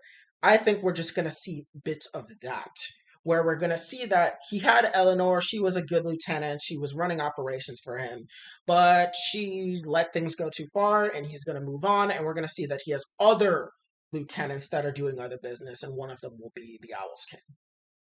Yeah. All right. But I think we talked at length about episode 4. I personally would give it 6.5, 7. I'm gonna say it's 6. Yeah, I would give it a 6.5, 7. The episode wasn't bad. It's just the episode's not for me, and the plot's not gripping me. I'm sorry to say it, but it's kind of giving me flashbacks to Black Widow, where I'm like, I wanted something for this character, but what I got wasn't worth the wait. Yeah. Especially when the point of this show is to set up Kate and put her into like an Avengers level position. Yeah. Or not position, like putting her into the Avengers team, but more build her character up to where we have a reason to root for her as to fight alongside the Avengers. I think how this series will end, though, is that it's not going to end with you are ready. It is fine, I will train you. You think so? I think the ending is going to be Kate at Clint's house with his family enjoying Christmas. Which that also would leave to imply that her family's going to fall apart. Oh, I think her family is falling apart. Yeah. And that she will become like the adoptive big sister to the rest of Clint's family, and she will be trained. Yeah. And either she will train with Clint, and the end credit scene will be Yelena recruiting her, because they have a bond in the comics, or the end credit scene is the beginning of her training, and the next time we see her will be Yelena recruiting her. Yeah. I'm really hoping to get a lot more from Yelena, because she was great in Black Widow. That was the part of Black Widow that I absolutely loved. Yeah. That and their dad too. Oh yeah. Those two were the best characters. Let's be fair. Oh, they definitely were. But I want to see more from her. Most likely we're going to get it in episode 6. Yeah, we're definitely going to see it in episode 6. Because I don't know, episode 5 is probably going to be a moment where they have a falling out. They do take a lot of resting time in this series, I will say that. Yeah, but I also think that's just because Clint, of all the Avengers, Clint is the one that needs it the most. He's pushing in his 50s now. And he tried to retire a decade ago. Yeah, Clint is now in his 50s, and the people he's fighting are in their 20s. Yeah. So, I mean, the fact that he's holding up is impressive as it stands. Yeah. So, yeah. I think the ending of the series is going to be Kate getting trained by Clint. And she's going to learn everything. She's going to learn how the Ronin fights. She's going to learn how Hawkeye fights. She's going to be able to learn how to use every trick arrow. She's going to master the sword even better. And yeah. All right. Well, I think that pretty much covers that. Yeah. The next topic is just some more Marvel news that we got. Yeah, we did get a trailer for Spider-Man Across the Spider-Verse Part 1. Yes. So the fact that they said part one kind of surprised me because I was like, oh, that's a little that's a little ambitious. Like I know Into the Spider-Verse was good. Okay, Okay. I didn't want to dive into this yet Oh, because I have opinions on Sony and their handling of Spider-Man, and so I guess we're just going to dive right into just this. do it. Just do it. So, of course, with the Amazing Spider-Man, with the duology, got one and two. In two, they tried really hard to advertise that the next movies were going to be about the Sinister Six, and They also just kept advertising just other Marvel properties in general. like the movie wasn't a. I'll be fair. I barely remember the movie, so this is Yeah. mostly coming from what I remember, not from recent memory. Yeah. But they just the whole point of the movie wasn't the plot; it was an advertisement. Yeah, because I remember during the time period when the movie came out, there were backroom talks about merging, about crossing over with the Fox first and potentially the MCU because this was right around the time where Disney didn't fully own Marvel Studios. Marvel Studios was still partnering with Paramount Pictures. And so I think they were thinking about making one giant conjoined cinematic universe Yeah, at the time. And so they were thinking, we'll just use Amazing Spider Man 2 as a stepping stone to that project. But then Disney fully incorporated Marvel Studios, the X-Men and Fantastic Four movies started, dipping in quality, and Sony was like, well, our plans just went in the shitter. yeah. So the thought that they are already planning to um, have an entire series based from their second movie, I Yeah. am very worried. I am extremely worried. At the same time, I do acknowledge Into the Spider-Verse was by far one of the best things Sony ever did. Yeah, it's in my opinion, it is probably the best Spider-Man film we've had. Because up until before Spider-Verse came out, Sony Animation was was in the toilet as far as their reputation was concerned in the animation community. Yeah. Because I forget what released right before Spider Verse, but they've had some garbage movies coming out from that studio. Didn't they make Emoji Movie? That was the one. Yeah, they made That was Emoji the one. Movie. That was the one that tanked their reputation, and then Spider Verse brought them back up. I'm gonna have a hot take. The Emoji Movie wasn't as bad as people say it is. There were far worse animated movies. Yeah, It's just, in my opinion, the Emoji Movie was just shallow. It wasn't bad. I think it was just shallow. But Spider Verse is anything but shallow. yeah. I mean, the reason people hated it, like people hated it before it came out. The reason that it was so hated was It's because because it's the content. it's clear what it was. It's just, oh my god, let's make emojis the new Let, minions for kids. let's make let's make Zoomers the movie. Yeah. But Into the Spider Verse was a But that great movie. skyrocketed their reputation. That's why I'm a little less concerned for this when I talk about its relation to the Amazing Spider-Man 2, as far as how Sony approaches things. But then again, it is a completely separate studio, but it's still under the guise of Marvel. So here's the thing that worries me that they're doing part one. I think they're trying to cross it over. You think so? I think we're going to get not a full crossover, but references to other Spider-Men that have had movies.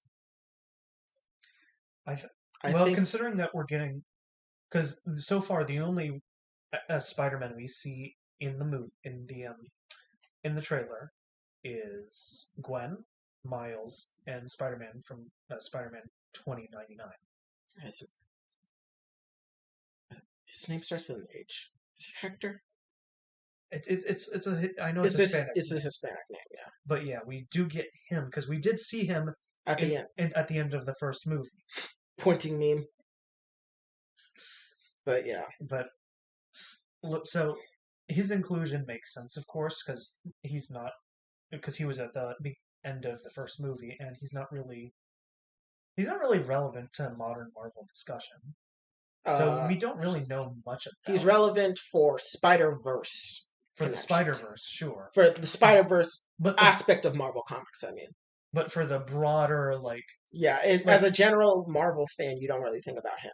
yeah, And so to follow up on what I mean when I say crossover. So at the end of No Way Home trailer, we're seeing that the multiverse is somehow cracking open in some way, and Doctor Strange can't contain it. And we also know, because Kevin Feige has confirmed this, Venom entered the MCU, and he's now there. I'm thinking Sony is really trying to do this. They want to do Spider-Verse, the storyline, but Miles is the main character.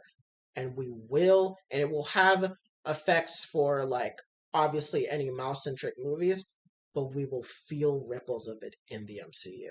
And I think they are trying to do that. you think so? Yes, and I kind of don't want it to happen. But I See, see the writing because they've already teased too many aspects of the multiverse, and they've already started teasing aspects of the fact that Spider-Verse parts of the multiverse are going to be a thing. yeah, Between the Ebony Blade, Gore the God Butcher, and the fact that between the Ebony Blade, Gore the God Butcher, and the Celestials, and now No Way Home being the first movie proper to deal with the multiverse. And coincidentally, Spider-Man happens to be the character that has a bunch of multiverse stories, so much so that this one is having 3 different Spider-Men, and now Sony's making another Spider-Man movie dealing with the multiverse, and their other live-action movie also is dealing with the multiverse, and it's using Spider-Man characters. I'm really thinking they're going to try and do something like that. The best example that I can use is that, so you know how there's X-Men 97? yeah, So there are theories that X-Men 97 will cross over in the MCU via Doctor Strange in the Multiverse of Madness, via character cameos, and that it's not going to be a main thing, like the main part of X-Men 97 isn't trying to cross over with the MCU. That's not the main point of it, but the multiverse aspect of Marvel will affect that show. Like, there will be a ripple effect on the show. I think they're trying to do a similar thing with Into the Spider-Verse, and I think that's why they're doing part 1, because they want to leave it on a cliffhanger that they could cross over with the MCU in part 2. yeah. I'm Just knowing Sony and how they really want to embed themselves in Marvel, they want to, like, fully sink themselves into Marvel to the point where if Marvel tries to pull away, they risk destroying continuity. yeah, and especially because Spider Verse itself should be its own thing because Yeah, the creative teams that made Spider Verse into an was it Academy Award winning? It won. nominated. It won some award. I think it definitely won I best. think it has to be for, like, soundtrack. No, it won best animated picture. Okay, yeah, 2018. Yeah, that was the best anime movie that came out. You know Yeah. that movie won best animated picture, a movie or a category that's exclusively won by Disney or Pixar most of the time. Yeah. But yeah, with the fact that they made such a like grounded or not grounded, but like a contained universe that was Yeah. beloved by anyone who saw it. Yeah. The fact that it could cross over makes me very scared. Yeah. But I don't really think it's going to happen. This is I'm more concerned of what Sony themselves pushing sequels before that it happens because I've seen it before with Amazing Spider-Man 2. so So I guess the both of us are concerned for the movie, but for different reasons. the reason why I feel that they are trying to push it into the MC, like trying to get it to have some form of, like, MCU, like, connection, is because here's the thing. When we first got Venom, we so when we first got Venom, the sequel hook was there, but it wasn't like they didn't try to go too ham on all these big references to other aspects of Marvel. Like yeah, like the post credit scene was pretty much the actor for was it Woody, Cassius? Woody Harrelson. Woody Harrelson, yeah. It He, was it was Woody Harrelson in a goofy wig, yeah, um, playing Cletus. playing or Cletus, that was his name. Yeah, But yeah, it was him in a goofy wig, and was like, oh, the next movie is going to be Carnage. yeah, which made sense. Like that made sense. And then we jump to Venom 2, where it's like, oh, okay, Venom is in the MCU now. Yeah, and I just kind of felt that. So here's the thing. Just it's Avi Arad. That's his name. Avi Arad. I believe this man is just. You give this man an inch, he will take a fucking 5K. So he has kind of been the guy on Sony's end. He's like the Kevin Feige of Sony's end in the sense that he really wants to push connectivity. And that's why he sets up so many things. And I think after Venom happened and he saw some success, he was like, we can get Disney to do this with us. Which is why Morbius was so shameless in its opening trailer about making it ambiguous about whether it took place in the MCU or not. Because he smelled blood and he went for it. And then, with the leveraging of the Spider-Man contracts and the fact that Sony and Marvel came to an agreement to work closer together, it made it even stronger for him to potentially push things. Then Spider-Verse got independent success. And he was like, perfect. We have trusted, people have trusted us to do Spider-Man related content. And then the multiverse saga started. And then they were like, what if we cross over we cross over Venom with the MCU? And then they did it, and fans have now lost their collective shit. And then the rumors have come out about Andrew Garfield and Tobey Maguire showing up in the MCU, and fans are losing their collective shit. I mean, remember back in WandaVision when we thought Evan Peters' Quicksilver had just crossed over? Everyone lost their minds. And it ended up turning into a dick joke, pretty much. Yes, but you have to. But remember the fan. Remember the fan just reaction. Oh yeah, the fandom collapse that was from that one, just that one episode ending was it almost broke the internet. Yeah, it blew everyone's mind. I think he's chasing that. This sounds conspiracy theory level type of connection, but I think that's what they're going for because that's what's in. Everything Marvel related that has come out in like live action form has been connected. But now, with What If opening the doors to animation and us getting Spider-Man freshman year, and with the fact that X-Men 97 is potentially going to connect over with the MCU, I think Sony is looking at the fact that they may be able to swing the success of their animated hit and swing it so that it can connect into the MCU so Sony's brand can grow bigger. So now they have to watch Sony movies that are Marvel related because if you miss it, you may miss a connection to the MCU. Which I don't think it's going to happen, but I don't want it to happen. I don't want it to happen with this movie. Because here's what I expect from Spider-Verse. I expect it to be like hopping through different dimensions, exploring, but I'm really hoping it doesn't ripple into the MCU, or the MCU's effects don't ripple into this at all. So here's what I think is going to happen. It's not going to be like the MCU is the main setting.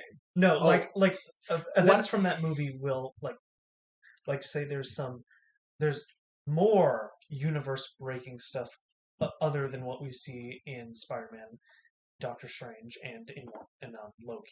And in Ant-Man Quantum. Everything. Yeah. Say we get more multiverse-breaking stuff in those movies. I don't want those to affect this at all, and I think that's what you're kind of leaning against. Yes.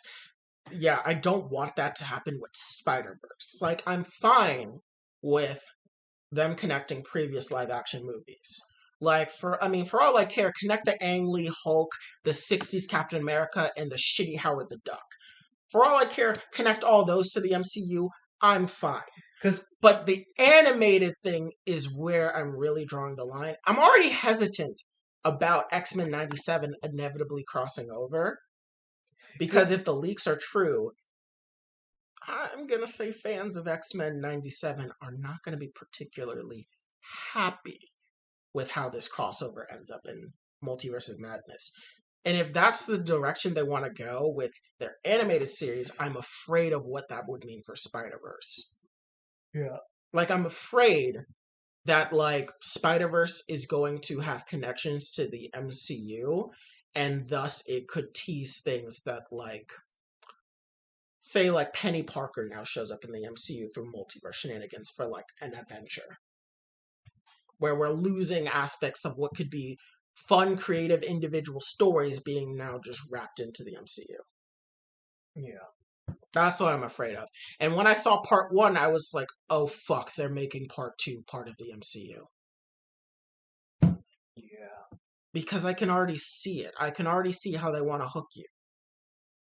Like, they're like, the multiverses, like, crossed over, and you caused all this different damage with all those different Spider-Men crossing over. And Miles is like, but it wasn't Gwen's fault.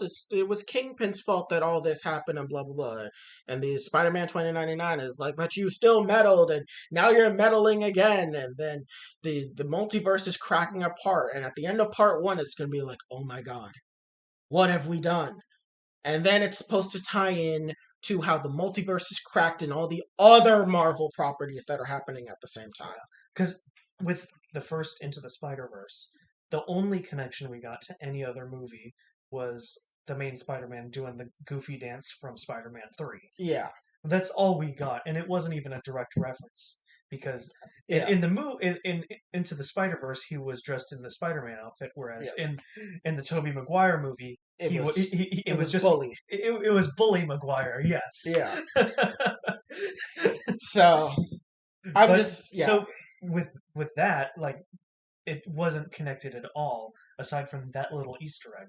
Yeah. Aside from that, if we get connections to the MCU, I'm very worried. But I'm more worried for my thing because I feel like the fact that they're going to be so sequel oriented is going to tarnish the quality of the movie. Yeah. That's also why I'm afraid about the connection to the MCU, because I feel they want to hyper fixate on that aspect, and it's going to be at the detriment to everything else about the movie. Yeah, I'm definitely more concerned about the sequelitis because I know how Sony has handled this in the past, and that worries me a lot.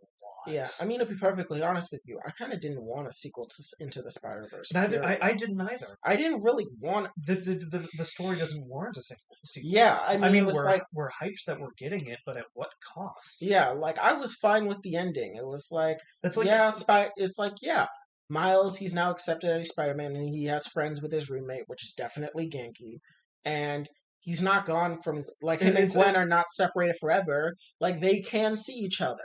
And I was like, that's perfect. That didn't need to be a sequel hook. Like, what was I about to say?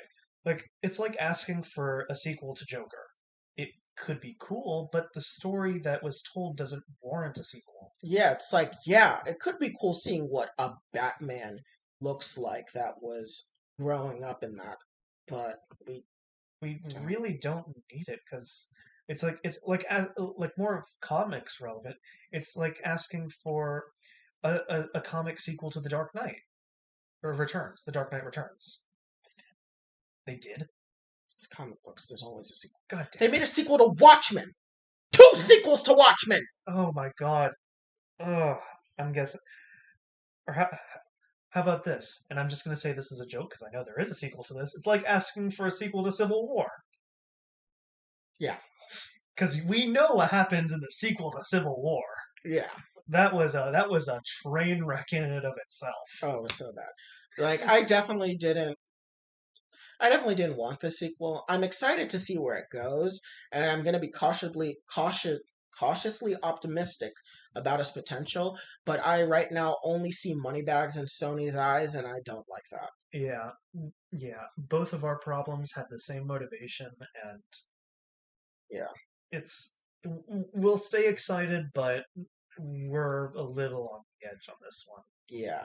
Like, it's definitely become something that I've been a little bit weary of the fact that, because I think in this way, I feel like I'm really weary of Disney trying to absorb like every aspect of Spider-Man again, but this time through just like connecting everything via multiverse, because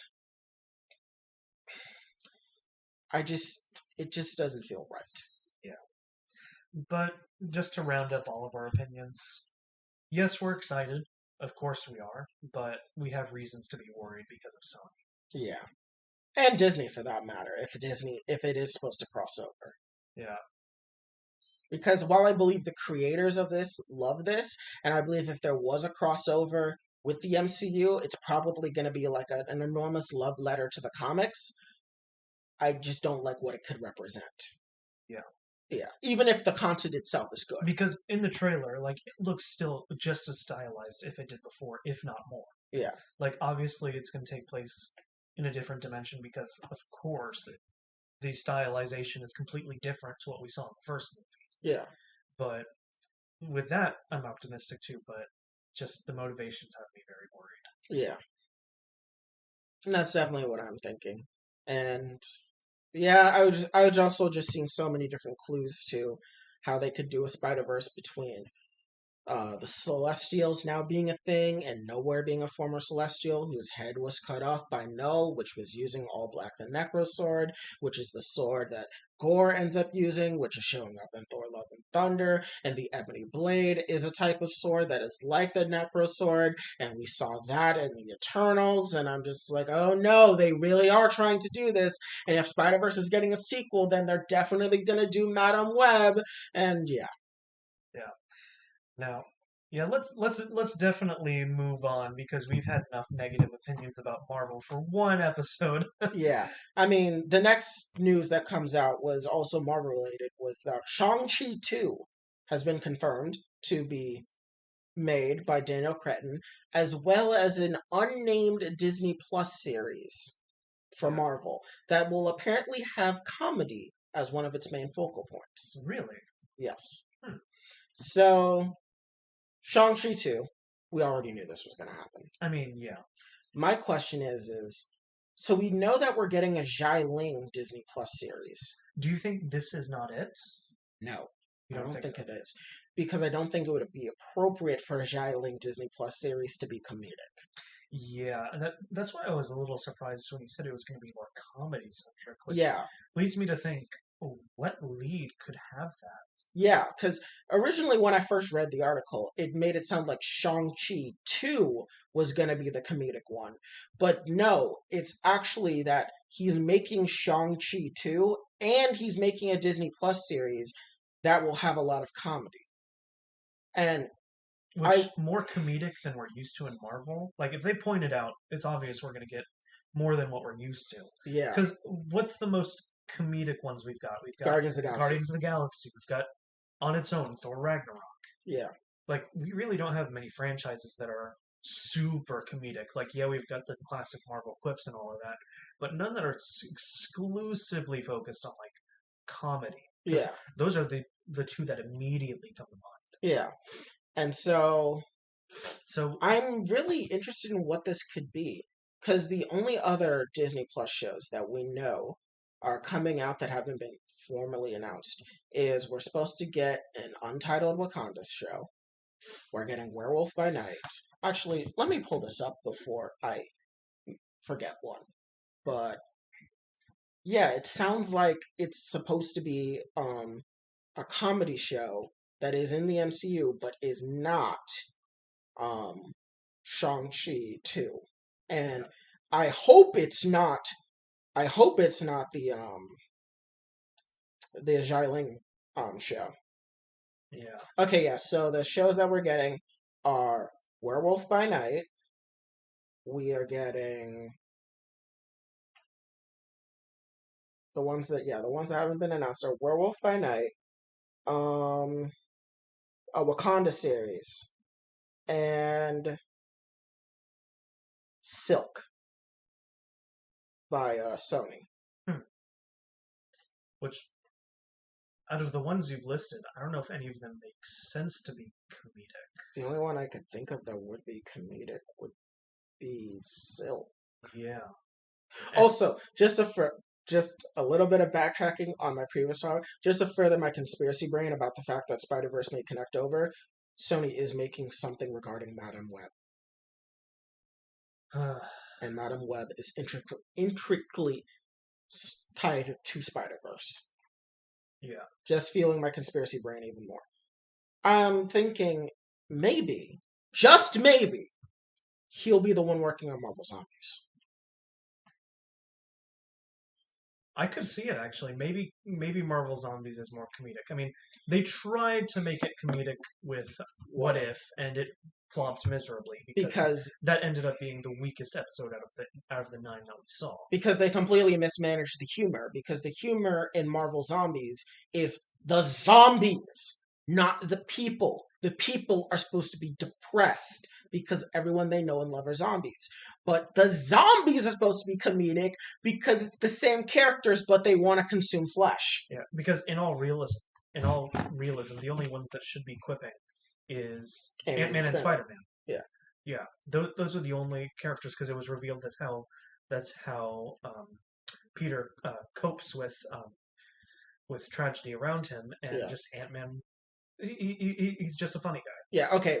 We've talked about that at length. Please watch our Disney Plus video and our What If video if you want to hear more about our takes about why the Marvel Zombies episode wasn't as good as it could be.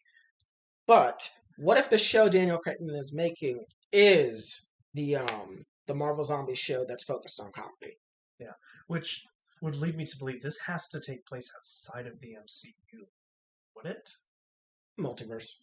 I mean, yeah, multiverse is a given, but outside the of fact that the Marvel Zombies is already in the MCU, it makes me think that it's just going to be there.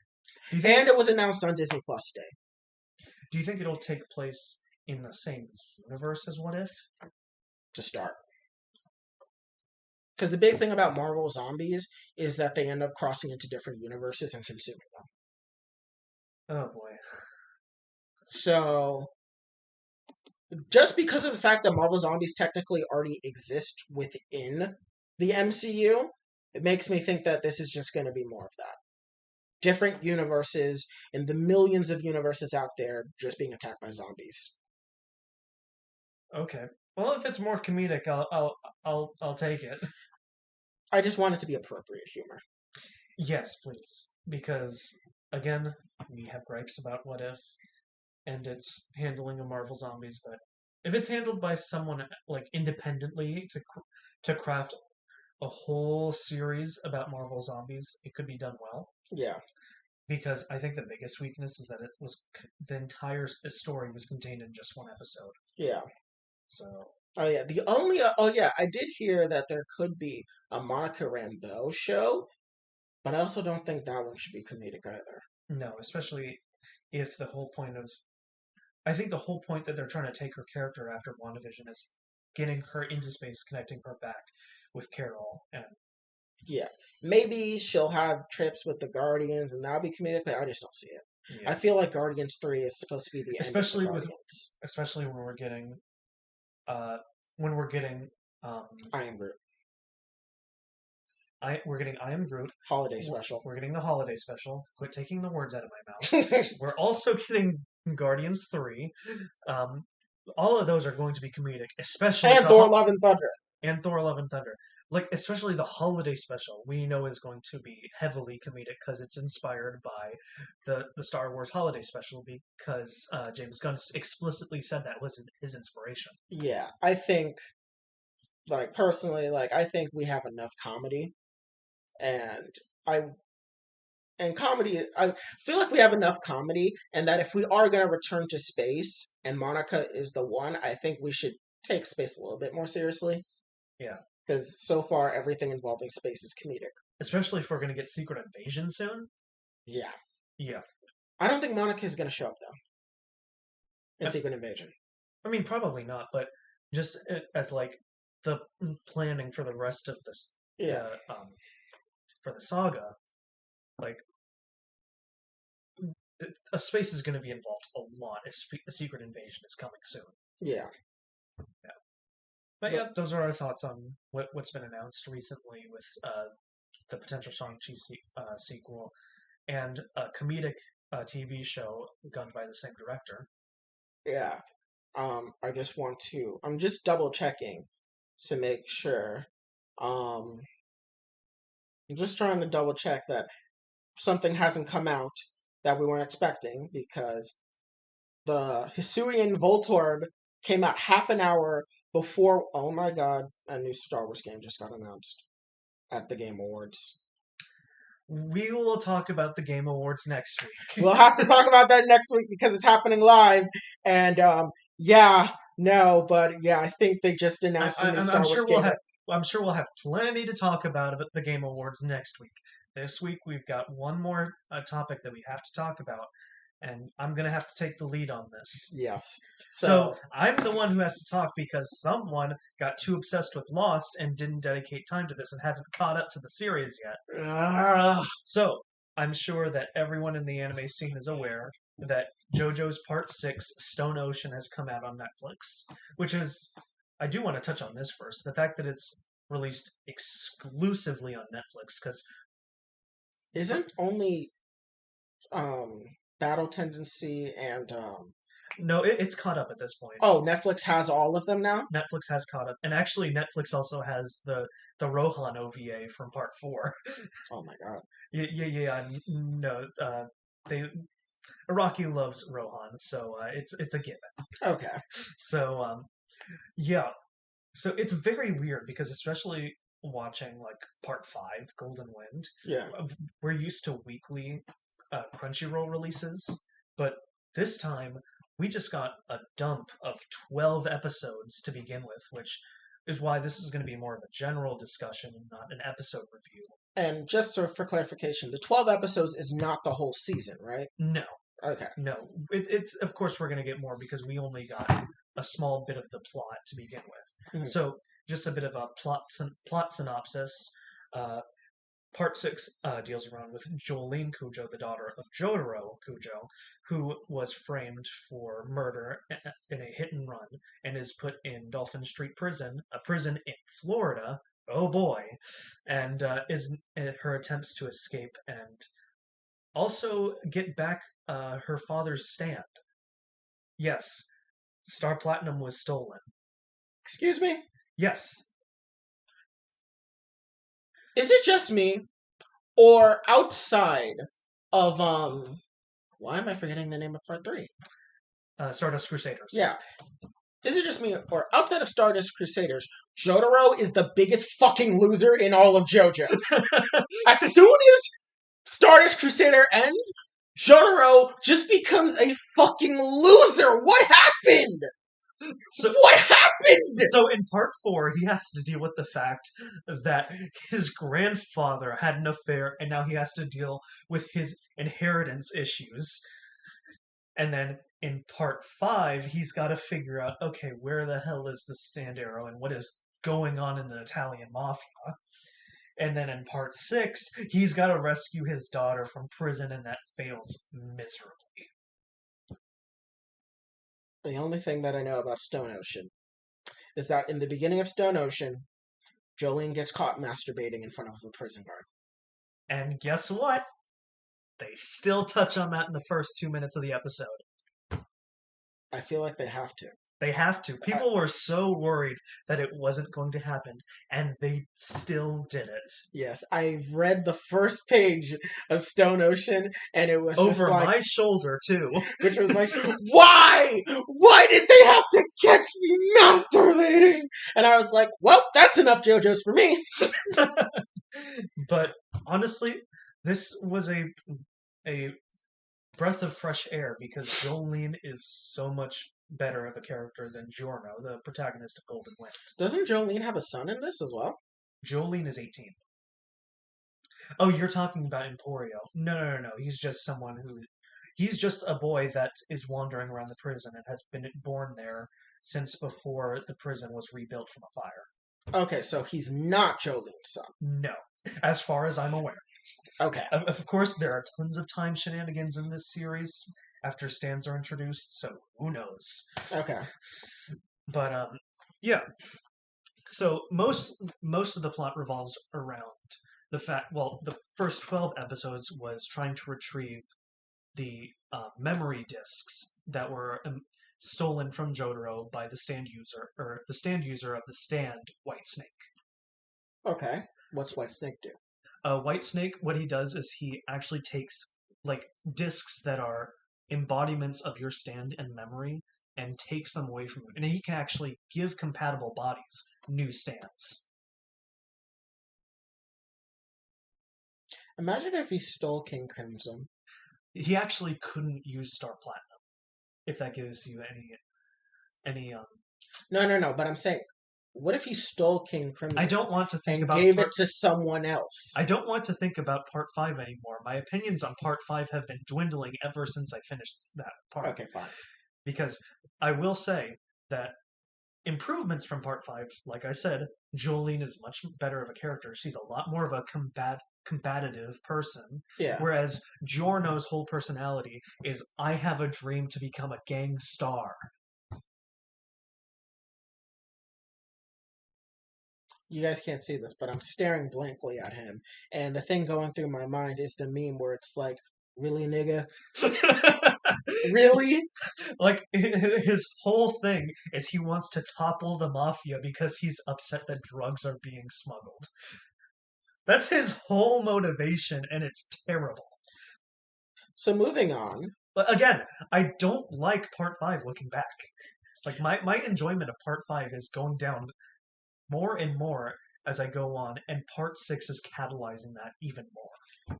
So what has happened after she gets caught masturbating? Like, where does the plot go? So, like, obviously she's gonna get out of prison. So pretty much it's, of course, Jotaro meeting up with her and trying to get her escape via the Speedwagon Foundation, bringing a sub to come rescue them, but then Whitesnake comes and takes his stand and memory disk. And so he is completely out of commission, so she actually has to send him, and she has to stay and retrieve it, and it's been her journey fighting other stand users. In the prison? In the prison. And she just, in episode 12, was able to get it to a rescue pigeon to the Speedwagon Foundation, but just the stand disk, not Jotaro's memory disk. So Jotaro can't memorize who he is. So he's basically pretty much just going to be completely in a coma until she gets the memory disk. But Jesus. we do, one other thing I want to praise part 6 for is the fact that we are actually getting an introduction to the villain proper very early in the series, whereas in part 5, in Golden Wind, we were introduced to the villain extremely late and barely got any time to develop him. Hell, we got development for his alternate personality, Doppio, before we learned anything about Diavolo. Okay. And so, like, people love Doppio. He is like one of the second best example on the series of a fish out of water character, because like he's just a clueless, lovable child, and then he turns into the head of the mafia when he switches over to Diavolo. Yeah. And of course, when he turns into Diavolo, he becomes a lot less interesting. Okay. So who's the main villain of this? So it is Enrico Pucci, who is the priest at the Green Dolphin prison. Okay.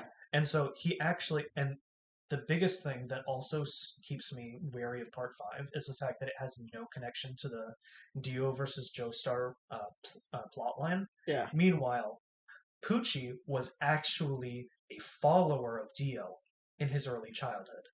Okay. Like, Dio goes on about his desire to attain heaven, but not like in death, but in spirit. Mm-hmm. So he was about to test his theory out on how to attain heaven, and then the events of Stardust Crusader happens, and Jotaro completely eradicates all evidence of Dio as a whole. Yeah. And so Jolene was actually framed from the beginning because the murder was intentionally set up to where it would land her in prison for 15 years. Jotaro would come and rescue her, thus giving Pucci the ability to use White Snake to steal his memory discs. Ah, so this is just an elaborate, like, Because Jotaro has seen the book that Dio wrote in describing how to attain heaven. And it's only Jotaro that's seen it? And it's only Jotaro. Okay. Because he burned the book. Okay.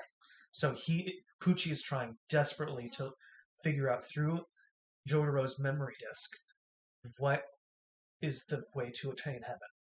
And so that's why Jolene is stuck in prison. Because it was a whole plot. The murder was staged. The entire court case was staged, thus landing her 15 years in prison when she originally had a plea deal for 5 years. Damn. So how many years in prison has she been in? She's only I think she's only less than a month in at this point. Oh, okay. Yeah, but they are hinting that she may get solitary after escaping to the courtyard to give the Speedwagon Foundation Jotaro a stand disc. Mm-hmm. So 6 months may pass when we get to episode 13. Okay. Yeah. But again, I am just enjoying this series overall because Stone Ocean, people are saying that Stone Ocean is lesser in quality as far as like compared to other parts. While I see it, I also don't because I'm actually really enjoying the part. Okay. Yeah.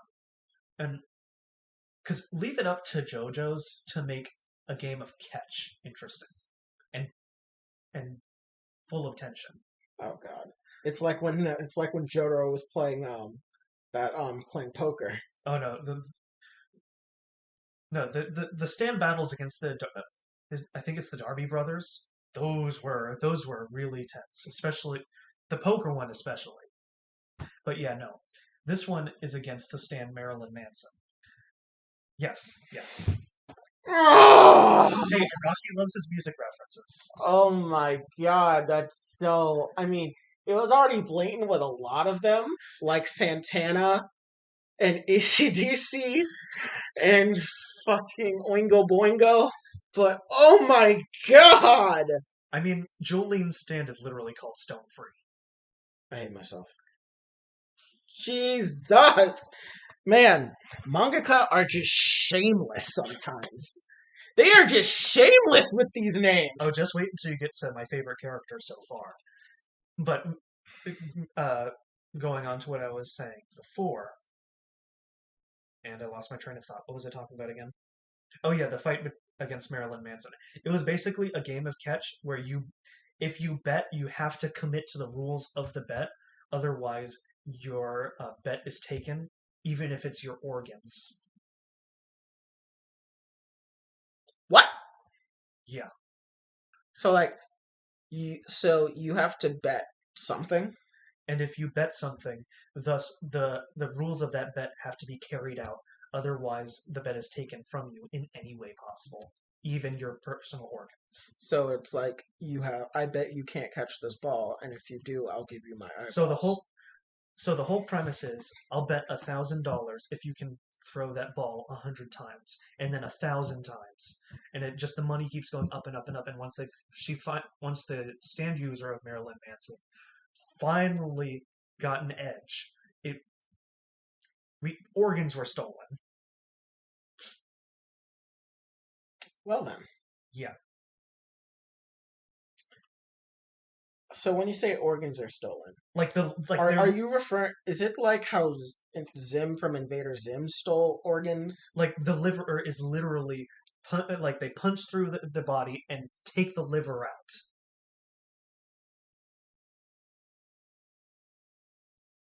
Every day we stray further from God's light. He looks down at us, and he is afraid of what he's created. I will just say, the payoff at the end is really good because the way they fulfill the final bet is really good. Okay. So I won't spoil that because the whole stand battle is actually really good. I also have to question because another fight was against a stand user who can make the entire area around you zero gravity and everything you touch. So I have to look up something in science because I'm very doubtful that it's true. What is? So they use a fact in um, that because I don't think this is true. Is the thing is that if you're in zero gravity, your body forces urine out uncontrollably. I don't think this is true. I know it's in the manga because I've heard this before I watched part six, I but I don't think this is true. On some levels, I can see what they mean. I mean, they explained it in a way that makes sense. Like, your body has to expel salt because all the blood rushes to your head, but I don't know if that's how that works. I have to look this up because I don't know if it makes sense, but the whole point of the show, of course, is to put characters in wacky scenarios that you wouldn't see in any other anime or manga, Yeah. which the show accomplishes in every single part. Oh yeah. Yeah.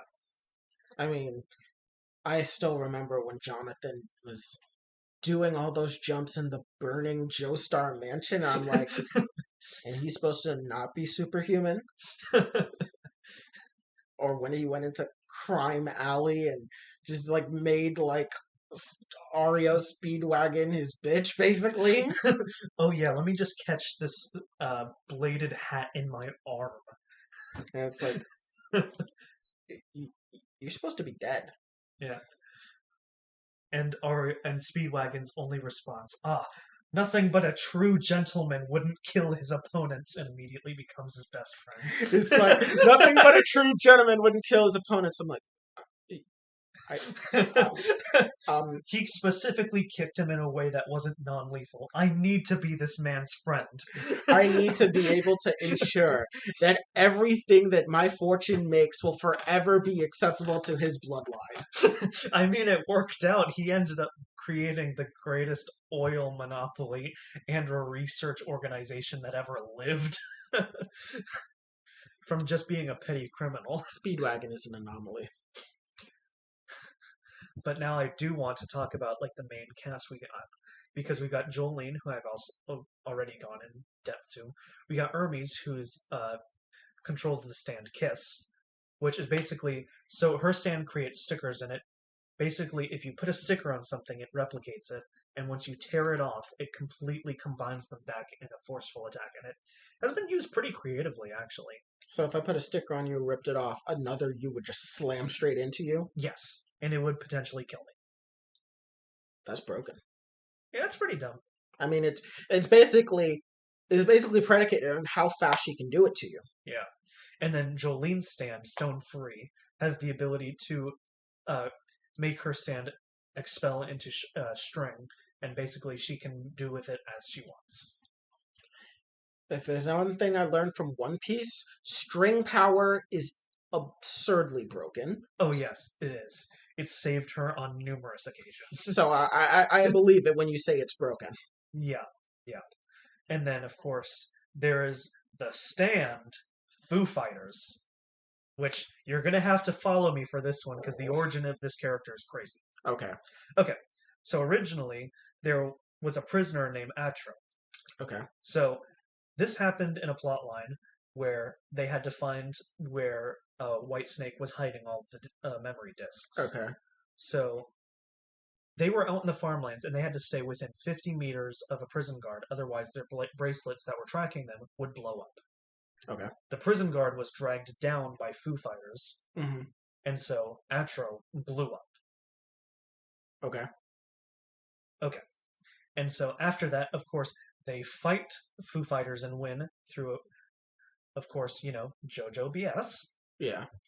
And so, of course, as we know with every other JoBro, as soon as you beat them up and beat the living crap out of them, they instantly become your friend. Yeah, it's like a JRPG. Yeah, but here's the thing. White Snake gave a random stand to one individual plankton, and that itself identifies now as Foo Fighters. And then he took the remaining corpse of Atro and thus reassembled her into where she can possess the same appearance as her, and now she lives on as Foo Fighters, able to live inside the prison and help Jolene in her quest. Plankton. Yes, an individual plankton. Aren't those things microscopic? Yes. And it has a stand? And it has a stand. Yet fucking Jotaro's mom can't handle a fucking stand! Jotaro's mom on the brink of death at the possibility of having a stand, but a fucking plankton can get one? And to be fair, Josuke also fell sick to his stand. I thought it was ridiculous when a fucking baby had a stand. A plankton. You believed a dog could have a stand. Yeah, I could believe a dog would have a stand before a baby would. And most certainly before a fucking plankton. Do planktons even have sentience? Or sapience? This one does now. And she is legitimately the best character. Well, now I know how Plankton can finally get the Krabby Patty secret formula. But no, she is legitimately everything everyone loves about Doppio, escalated much even more because she isn't human. I'm gonna need to see this to believe it. I'm really just gonna need to see this to believe it, because this is a level of absurdity that I never thought I would hear about in fiction. Like, I thought when I was watching Lost, the absurdness of half the shit that happens in that show would be the limit of absurdity that I would see in shit. But you just told me that a plankton is able to control a stand. Meanwhile, a grown-ass woman could not. And meanwhile, this plankton was specifically given a stand because its body was compatible with the stand disc that it received. A plankton doesn't even have a... I give up. I give up. I give up. I guarantee you, even though you are denying all these facts, you will still love Foo Fighters as a character. Because it is the best literal fish out of water character that I have seen, and no one can tell me otherwise. I'm gonna have a fucking aneurysm. If you keep telling me this shit, I'm gonna have a fucking aneurysm. Dear God. But yeah, I am very happy with what I've seen of Stone Ocean so far, and I'm glad that you are freaking out at every single detail I tell you. My brain hurts. My brain hurts. My brain is bleeding. My brain is bleeding.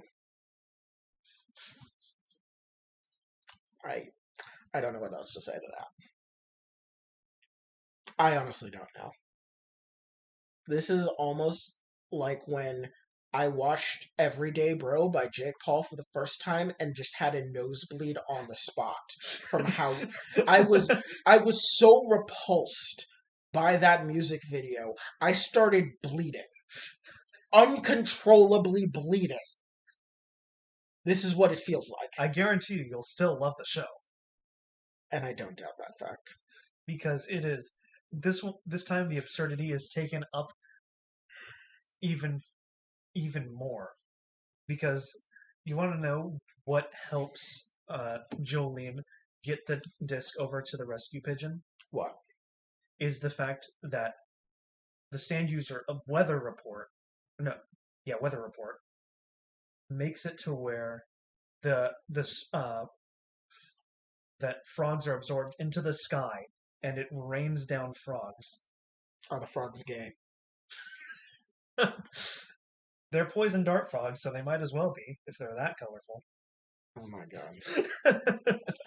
Did they make the frogs gay? Oh God. But yeah, all in all, the first 12 episodes was a lot because thankfully the episodes are not as long as the Marvel shows that we've been reviewing. Yeah. But honestly, it's pretty much been the highlight of what I've reviewed in the past month because it's legitimately enjoyable because the whole point, like, in order for you to appreciate JoJo's, you have to embrace the absurdity, and this part takes it up several notches because, of course, Golden Wind was supposed to be like akin to like gangster movies. Yeah. And so it was a bit more grounded. This time it's a prison escape, and they have gone above and beyond with the stand abilities. Like, they are elevating it, and just the fights are nothing like I've seen in part five. Probably they're really akin to everything we've seen in part three and four. Okay. But of course, the stands are a little more complex this time, as of course the series would evolve as time goes on. Yeah. Because the manga was written probably at least a decade after part one was written. Yeah. Yeah. Now imagine if they had Hamon with this. I don't even want to think about that because most likely Joseph's dead at this point. I mean, yeah, Jotaro. Yeah, Jotaro has a kid now. That's 18. Yeah. I mean, at this point, Hamon has pretty much been tossed as a power used in JoJo's. Unfortunately. It's unfortunate because it was a good power, and it did lead to part two, which is arguably one of the best. Yeah. I do wonder. Do you think the Pillarmen could have had stands? Undoubtedly. Without a doubt. That would be so busted. Especially Ultimate Cars. Ultimate Cars with a stand. Oh, God. Ultimate Cars King Crimson. No, I don't want to dive into time shenanigans, especially because I know that's coming in this part. Oh, God. Suddenly, you see Giorno come out.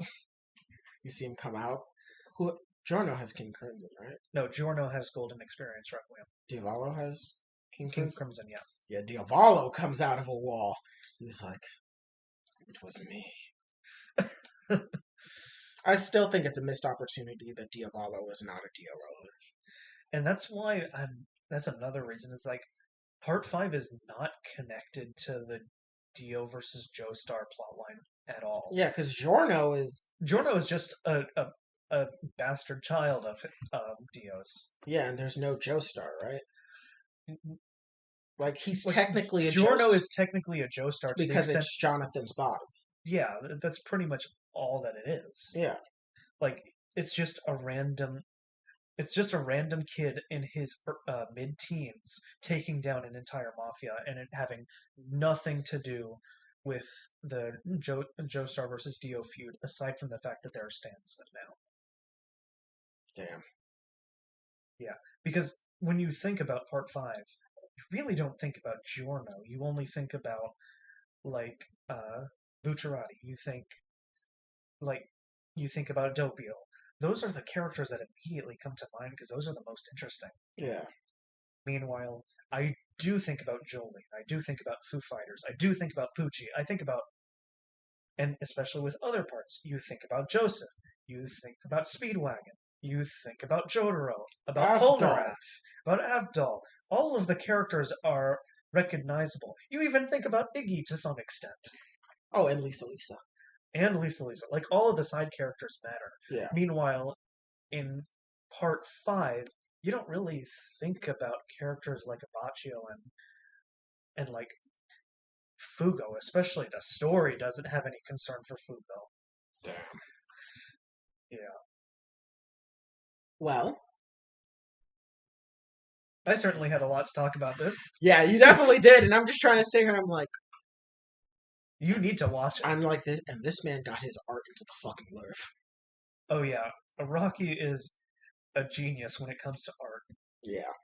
Do they still have the impossible poses that would definitely destroy a human spine if anyone else did them? Oh, that reminds me of one part that got cut from part 5, or part 6. So, there is a part where, like, in the main episode with the fight against Marilyn Manson, they had to cut out a line because it could be queerphobic. Okay. So, like, Foo Fighters has no idea how to throw a ball or how to catch because she only just became human. And so Jolene yells out to her, "Hey, you look like a queer." Yeah, that could definitely be that definitely would be queerphobic, considering queers being used as a pejorative. So yeah. But meanwhile, at the same time, she was doing the exact same pose. Did she just? Are you trying to imply that Jolene outed herself? Is that what I'm hearing? Honestly, I think the humor was intentional. I don't think Araki was being queerphobic. Oh, I think he wasn't trying to be queerphobic, but I think it is still queerphobic just because you're using queer as a pejorative. Yeah. So Like, I think it's like the comedy is the fact that she is using the same stance as Foo Fighters and yeah, calling her out, yeah, but I can see why they especially cut that out. yeah. They also cut out the trans man. Okay, that's just trans erasure right there. Yeah. We need more trans men in media. Especially because like the the inclusion of the trans man wasn't like supposed to be like transphobic. It was actually like Jolene wasn't like treating her bad or anything. It was like, oh, Her. God damn it, treating him bad. There My you go. apologies. I forget that this takes in a female-only prison. Please excuse me. I've been using her throughout this whole thing. Yeah, Please forgive me I for know. I my know. misgendering. I'm Please joking. forgive me. I'm joking. So she responds to him by saying, wow, the wonders of science have really gone far. And so it wasn't a transphobic line. The wonders of science. That just gives me so much the wonders of German engineering all over again. Oh, God. The German wonders of engineering German engineering. German engineering is the best in the world. That's exactly. The moment you said that, I was like, oh, God. Can you believe he died at the Battle of Stalingrad? Oh, God. I don't want to think about Stroheim anymore. That man would have single-handedly won World War II. Please don't give me thoughts of Germany winning World War II, please. Especially if they've got his, like, teched up body with his machine gun sticking out of his stomach. Yeah, how did he lose in the Battle of Exactly. Stalingrad? Exactly. This man fought cars and lived. It's a miracle anyone within spitting distance lived. Yeah. I did like the fake out because when I first watched it, I was like, oh, I guess the trend is that all JoJo's die at the end of their series. No, they were playing off of that really hard. Yeah. I mean, they had the whole obituary and everything. Yeah. I mean, Joseph nearly died twice at the end of 2 parts. Yeah. I do think it would have been really cool to have like a narrative where all JoJo's die at the end of their part. Yeah, that would have been interesting, but of course, We wouldn't get like any JoJo past Joseph. yeah. And also because we are going to see Giorno at the end of part 6. Oh, okay. Only as a cameo, though. He takes a vacation in Florida. Which, why would the head of the mafia take a vacation in Florida?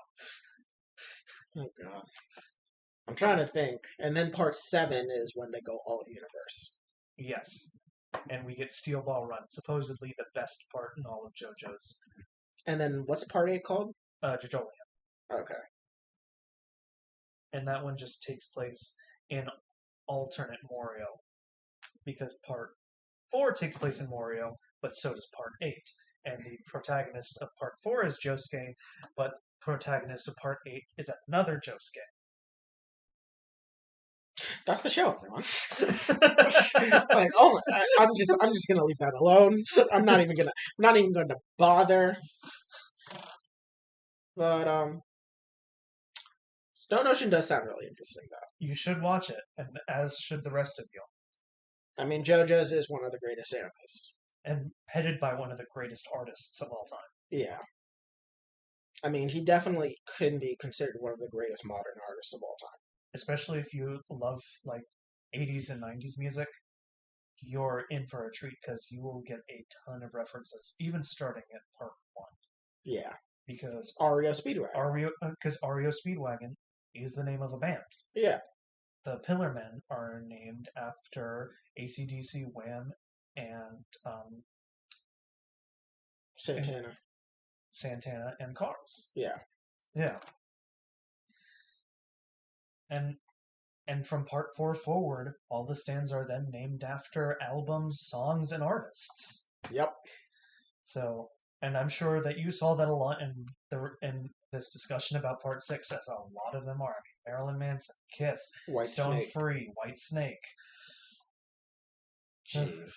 It's almost a shame because a lot of people go into discussion about how they wish that trend started in part 3 Honestly, it would just be consistent at that point. because people would of course want Dio Stan to be Holy Diver Oh God. and of course Jotaro Stan to be Ocean Man. But Holy Diver just doesn't have the same ring as Zawardo! Yeah. Just wait until you start hearing Jotaro say it. Oh God. I saw your face freeze for a moment there, and you're processing Jotaro saying the world. Take us out, please. Yeah, Take us out. Take us out! Oh my God. but I'm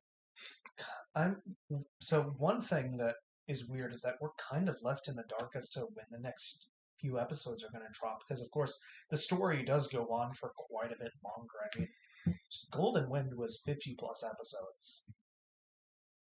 50? Yeah. Jeez. I mean, mind you, it was dragged out by a lot of recap episodes. I hate those. Oh yeah, Golden Wind was infested with recap episodes. That's disgusting. Yeah, which is another reason why my hatred for Part 5 is growing more and more as the days pass, especially when I'm seeing Part 6, and we're getting a much better character. I'm just gonna read the full color manga. Honestly, yeah. Honestly, I'm considering on doing that too, honestly. Yeah, I feel like just reading the full color manga is just the way to go. And especially because, like, I read the first chapter, and everything I saw was recapped in it perfect. Okay. Yeah, like without variation, of course, missing the trans man and the queer line, but those, of course, were taken out because Japan's culture is a little less Progressive. when it comes to things of that nature in animation. Yeah. I mean, just in general, I mean, you saw what happened with Persona 5. Yeah. Yeah. Yeah. Anyways, I think that's all our segments, right? I think so. I mean, I rambled on about Stone Ocean for more than an hour, so. I mean, it was warranted. Yeah. But yeah, I think this was a good entertainment-filled podcast. Definitely a lot of levity compared to last week. Yeah, last week we left on a bit of a doomer side, and we just don't want that at all. So yeah, and this is the 10th episode, so we should celebrate a little bit more. Yeah, it's been 10 weeks since we started doing this, and now we're at 20 subs already. Yeah, thank you so much, everyone. It's been really good. Thank you for showing us love. Please continue to like, comment, share, and follow us on all social media. Of course. And then, of course, as we say every week, you can always catch us every Wednesday at 7 p.m. Eastern, 4 p.m. Pacific. I've been your co-host, Sovereign. And I'm Shiny. And we are signing off for the night. Watch Stone Ocean.